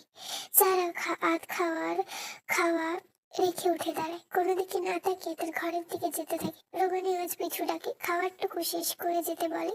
যাহারা ঘরের দিকে যেতে যেতে ভাঙা গলায় বলে, খালামণি, জোর করো না প্লিজ, ভালো লাগছে না। রোমানি আজ দীর্ঘশ্বাস ফেলেন। মায়েরা কিছুই বুঝলো না, বোকা চোখে শুধু দেখলো। রোমানি আজ মায়ের দিকে বেশ কিছুক্ষণ চেয়ে রইল। সবকিছু কেমন যেন খাপছাড়া লাগছে তার। ভাবনার মাঝে জাহারা রেডি হয়ে ব্যাগ হাতে নিচে নেমে আসে। রোমানি আজ জাহারাকে দেখে এগিয়ে গিয়ে বলেন, জাহারা মা, এভাবে চলে যাচ্ছিস কেন? জলদি জাহিদ পিছনে দাঁড়িয়ে বলে, খালামণি দেখো তো ওর কি হয়েছে, আমাকে টেনে আনলো, বলে ওকে এক্ষুনি বাসায় রেখে আসতে হবে। রোমানি আজ জাহারার মাথায় হাত বুলিয়ে বলল, এমন করিস না মা, আর কয়েকটা দিন থেকে যা। জাহারার বা হাত ধুয়ে চোখ মুছে ভাইয়ের হাত ধরে বলে, আমি আর এখানে থাকতে পারবো না খালামণি, জোর করো না। ইনায়া তার ঘর থেকে বেরিয়ে এসে জাহারাকে দেখে অবাক হয়ে যায়। আপু, তোমরা যে এবার 7 দিন থাকবে বললে, কিন্তু আপু থেকে যাও প্লিজ, আপু থেকে যাও। জাহারা বিরক্ত হয়ে ইনায়ার দিকে তাকিয়ে বলে, আমাকে দিয়ে কি করবি? ভাবি তো পেয়ে গেছিস, আমাকে দিয়ে কি এখন? ইনায়া অবাক হয়ে তাকালো জাহারার দিকে। জাহারা এভাবে কথা বলছে কেন? জাহিদ জাহারার মাথায় টোকা দিয়ে বলে, এভাবে কথা বলছিস কেন? ইনায়া তো ভালোবেসে বলল। জাহারা কিছুই বলল না, একা একাই বেরিয়ে যেতে লাগলো। রোমান এবার জোর করে জাহারার হাত থেকে ব্যাগ না ছাড়িয়ে নিয়ে বলল, আমার কথা শুনবি না তুই? আমি তোর কেউ না। সারা মাথা নিচু করে আছে, চোখের কোণে পানি। জাহিদ তার বোনের ব্যাপার বুঝলো না। খালামণি যেহেতু একে আটকেছে, আজ আর যেতে হবে না। রোহন এবার জাহারাকে নিয়ে তার ঘরের দিকে যায়। জাহিদ পাশ কাটিয়ে মায়ের পাশে চেয়ারে গিয়ে বসে বলে, হাই কিউটি পাই। মায়েরা খাবার খাওয়া রেখে জাহাদের কাহিনী দেখছিল। পাশ থেকে জাহিদের কথা শুনে মৃদু হেসে বলে, আমার নাম মায়েরা। জাহিদ হেসে বলে, তুমি ভীষণ কিউট, তাই এই নাম দিয়েছি বুঝলে। মায়েরা কিছু বললো না। জাহিদ আবারও বলে, নুডলস তোমার এত ফেভারিট, এতগুলো খেতে পারবে? মায়েরা হেসে বলে, আমার সবই ফেভারিট, শুধু করলা একটু বেশি, করলা একটু বেশি। জাহিদ অবাক হয়ে বলে, সিরিয়াসলি? করলা? ইয়াক। জাহিদের নাটক ছিটকারির মায়েরা পছন্দ হলো না। তার এত স্বাদের খাবারটা সবাই এমন করে কেন, ভাল লাগে না। দরজা থেকে ইরফানের গম্ভীর স্বরে শক্ত কণ্ঠ ভেসে আসে, জাহিদ। মায়েরা জাহিদ ইনায়া তিনজনে দরজার দিকে তাকায়। জাহিদ ঝোঁক গিলে কাল সারাদিন কাপড় আয়রনের দোকানে কাটিয়েছে, আজ আবার কি? মায়েরা বিরক্ত হয়ে তাকিয়ে আছে ইরফানের দিকে। এই লোক তো চলে গেল, আবার কোত্থেকে উদয় হলো? জাহিদ হেসে বলল, হ্যাঁ ইরফান ভাই বলো। এসো। জাহিদ কাঁদো কাঁদো মুখে বলে, কোথায়? ইরফান মায়েরার দিকে তীক্ষ্ণ চোখে তাকায়। মনে হচ্ছে আসবে আর একটু পর মায়েরাকে গিলে খাবে। মায়েরা ভীতু চোখে ইরফানের দিকে চেয়ে আছে। সে কি করেছে? এই লোক এভাবে তাকিয়ে আছে কেন? মাথা নিচু করে নিজের দিকে তাকালো। এক পা ভাঁজ করে চেয়ারের ওপর উঠিয়ে আরেক পা ঝুলিয়ে বসেছে। ইরফানের দিকে তাকিয়ে পা নামিয়ে সুন্দরভাবে ভদ্রভাবে বসলো। ঠিকঠাক করে বসার সময় জাহিদের গায়ের সাথে গা লাগে। মায়েরা জাহিদের দিকে তাকিয়ে অপ্রস্তুত হয়ে বলে, সরি ভাইয়া। জাহিদ মৃদু হেসে বলে, ইটস ওকে কিউটি ভাই। মায়েরা ইরফানের দিকে তাকালে দেখলো ইরফান ক্ষোভের দৃষ্টিতে তার দিকে চেয়ে দ্রুত পায়ে এগিয়ে আসছে। মায়েরা ভয়ে দ্রুত চেয়ার থেকে উঠে দাঁড়ায়। তার মনে হচ্ছে ইরফান তাকে তুলে আছাড় মারতেই এই দিকে এগিয়ে আসছে। গতি দেখে তো তাই মনে হচ্ছে। মায়েরা দৌড়ে জাহিদের পিছনে গিয়ে দাঁড়িয়ে বলল, আমাকে বাঁচাও কেউ। জাহিদ আর ইনায়া বুঝলো না মায়েরার কাণ্ড। তার ভাই বা এভাবে আসছে কেন? ইরফান চোখের পলকে মায়েরার কাছে আসে। মায়েরা নিচু করে টেবিলের নিচে ঢুকতে গেলে ইরফান মায়েরার হাত শক্ত হাতে চেপে ধরে। মায়েরা কাচুমাচু খেয়ে অসহায় চোখে ইরফানের দিকে তাকায়। কাঁদো কাঁদো মুখে বলে, দেখুন আমি তো বলেছি আমরা চুল আর কাটবো না, ছেড়ে দিন আমায়। ইরফান রেগে বলে, আচ্ছা। মায়েরা মনে পড়ে সে লাস্টে বলেছিল কেটেই ছাড়বে। ভাবনার মাঝে ইরফান মায়েরাকে টেনে নিয়ে যেতে থাকে মায়েরার ঘরের দিকে। মায়েরা এক প্রকার দৌড়াচ্ছে, হাত ছাড়ানোর চেষ্টা করে আর বলতে থাকে, ছাড়ুন আল্লাহ, কোথায় নিয়ে যাচ্ছেন আমায়? লাস্ট কথা তুলে নিলাম, এখন ছাড়ুন আমায়। এনায়া জুল জাহিদ কিছুই বুঝলো না। পিছন থেকে জাহিদ বলে, ইরফান ভাই কি করছো? ছাড়ো, কিউট ভাইকে ব্যথা পাচ্ছে তো। ইরফান সাথে সাথে উল্টো ঘুরে চলন্ত চোখে জাহিদের দিকে তাকায়। জাহিদ ইরফানের অমন চাহনি দেখে আবদা আবদা করে বলে, না মানে নিয়ে যাও, তোমারই তো বউ, নিয়ে যাও। ইরফান আগের চেয়েও শক্ত হাতে মায়েরার হাত চেপে মায়েরার ঘরের দরজার সামনে থেকে মায়েরাকে ভেতরে ধাক্কা দেয়। মায়েরা কয়েক পা পিছিয়ে যায়। হাতটা উল্টো পাশে দেখে লাল হয়ে গিয়েছে। অপর হাতে হাতটা একটু বুঝালো। ইরফান ঘরের ভেতরে এসে ঠাস করে দরজা লাগিয়ে লক করে দেয়। মায়েরা চোখ বড় বড় করে তাকায় ইরফানের দিকে। ভীতু স্বরে কাপা কণ্ঠে বলে, কি করেছে আমি? বললাম তো আপনার চুল কাটবো না। ইরফান মায়েরার দিকে এগিয়ে আসলে মায়েরা কাচুমাচু হয়ে কয়েক পা পিছিয়ে যায়। ইরফান গম্ভীর গম্ভীর গলায় বলে, কিন্তু আমি তোমার চুল কাটবো। মায়েরা চোখ বড় বড় করে বলে, না প্লিজ, আমি অনেক কষ্ট করে চুল বড় করেছি, এগুলো আমার চুল, কাটবেন না একদম, ভালো হবে না বলে দিচ্ছি। ইরফান মায়েরার দিকে আরো খানিকটা এগিয়ে আসলে মায়েরা ভয়ে তার দুই গালে হাত দেয়। কান্না মাখা গলায় বলে, একদম মারবেন না বলে দিচ্ছি, আমার গাল সরকারি নয় বুঝলেন। ইরফান হঠাৎই মায়েরার গলা থেকে ওড়নার টান দিয়ে নিয়ে নেয়। মায়েরা লজ্জায় রাগে চেঁচিয়ে ওঠে, আরে আরে, আমার ওড়না, আমার ওড়না দিন। ইরফান গম্ভীর মুখাভাবে মায়েরার ওড়না ডান হাতে পেঁচিয়ে তাতে দাঁত চেপে বলে, যে ওড়না মাথায় থাকে না সে ওড়না তোমার লাগবে না, এভাবে থাকো। মায়েরা কেঁদে দিয়েছে প্রায়। এই লোকটা এমন কেন? তাকে বউ বলে মানে না, শুধু তার ইজ্জতে হাত দিতে আসে। বেয়াদব লোক, বিড়বিড় করে বলে মায়েরা। খোপা খুলে দিয়ে চুলগুলো সামনে নিয়ে আসে, মাথা নিচু করে দাঁড়িয়ে থাকে। দম বন্ধ লাগছে তার, একদম গা ঘেঁষে দাঁড়িয়ে আছে। মায়েরা মাথা উঁচু করে রেখে বলে, সরবেন নাকি কোলে উঠবেন? অসহ্য লোক একটা।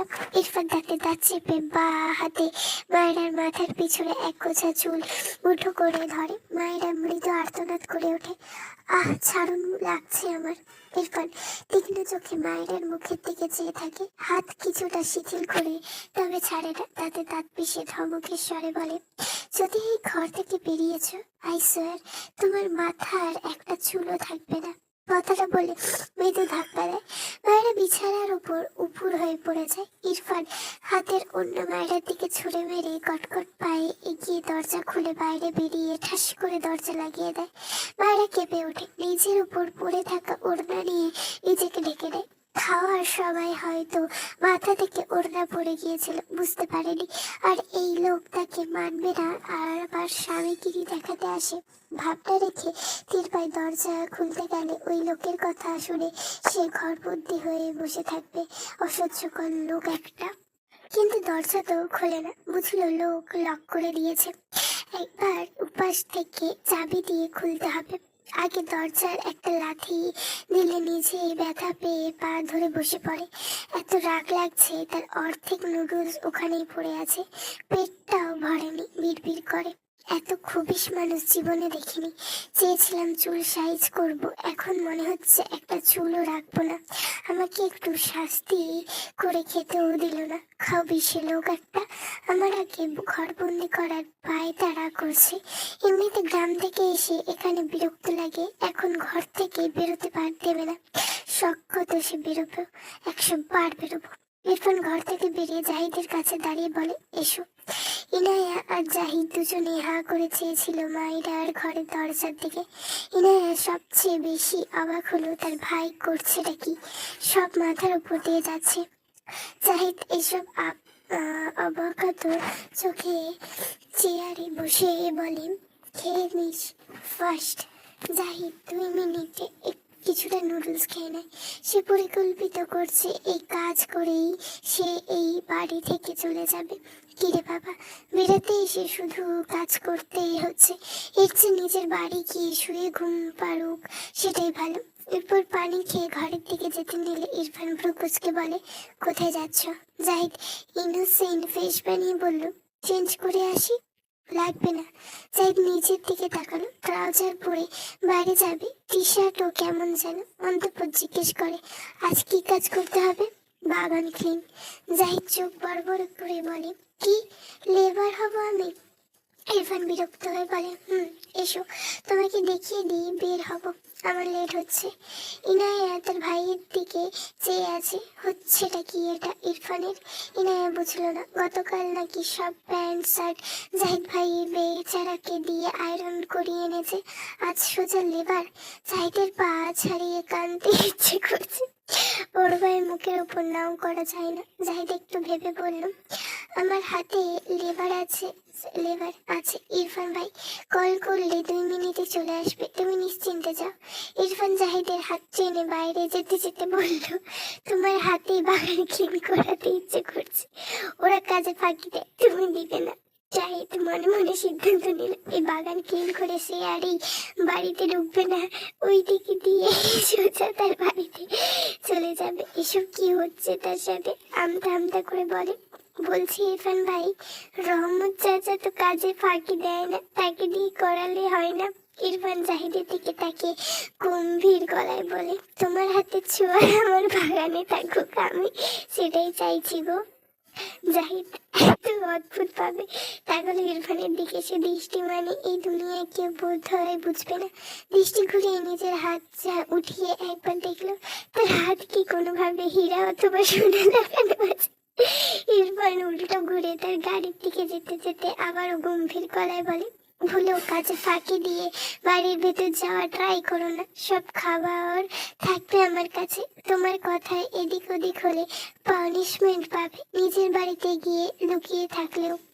জাহিদ সিদ্ধান্ত নিয়েছে সে এই কাজ করে এভাবে ফকির কামলা যাই হোক সেই বসে সোজা তার বাড়ি চলে যাবে। আর এখানে নয়, ইরফান ভাইয়ের কিছু হয়েছে যার শিকার হচ্ছে সে, আগে তো কখনো এমন করেনি। যাই হোক, জাহিদ বিড়বিড় করলো, আজ শেষের কাজ শেষ, আর এক মুহূর্তে এখানে নয়, আমার বাড়ি আমার কোথায় জাহিদ কেউ কয়, সেখানে কাজবিহীন শুধু আরাম বিরাম বয়। কাজের বিরহে কবিতা বলার বৃথা চেষ্টা করলো ছেলেটা। ইনায়ের হাতে একটা ছোট্ট চিরকুট দিয়ে থম মেরে বসে আছে, বারবার ঢোক গিলছে। সে জানে এটা কে দিয়েছে। এই লোক হঠাৎ কোত্থেকে উদয় হলো, চিন্তায় তার মাথা ফেটে যাচ্ছে। কলেজ থেকে ফেরার সময় তার সামনে বা তার চেয়ে কিছুটা বড় এক মেয়ে তার হাতে একটা বক্স ধরিয়ে দেয়। ইনায়া তার রুমে এসে বক্স খুলে ভেতরে অনেকগুলো ভিন্ন রকমের চকলেট পায়, সাথে একটা চিরকুট। সেখানে লেখা, you are my little queen, I am back. যদি ভালো লেগে থাকে তার like, comment, share and subscribe. যদি কোনো ভুল ত্রুটি হয় ক্ষমাশূন্য দৃষ্টিতে দেখবেন, আর ভুল হলে সেটা আমাকে একটু ধরিয়ে দেওয়ার চেষ্টা করবেন। আর like, comment, share and subscribe please. তোমাদের এইটুকুনি ভালোবাসাই আমার দরকার।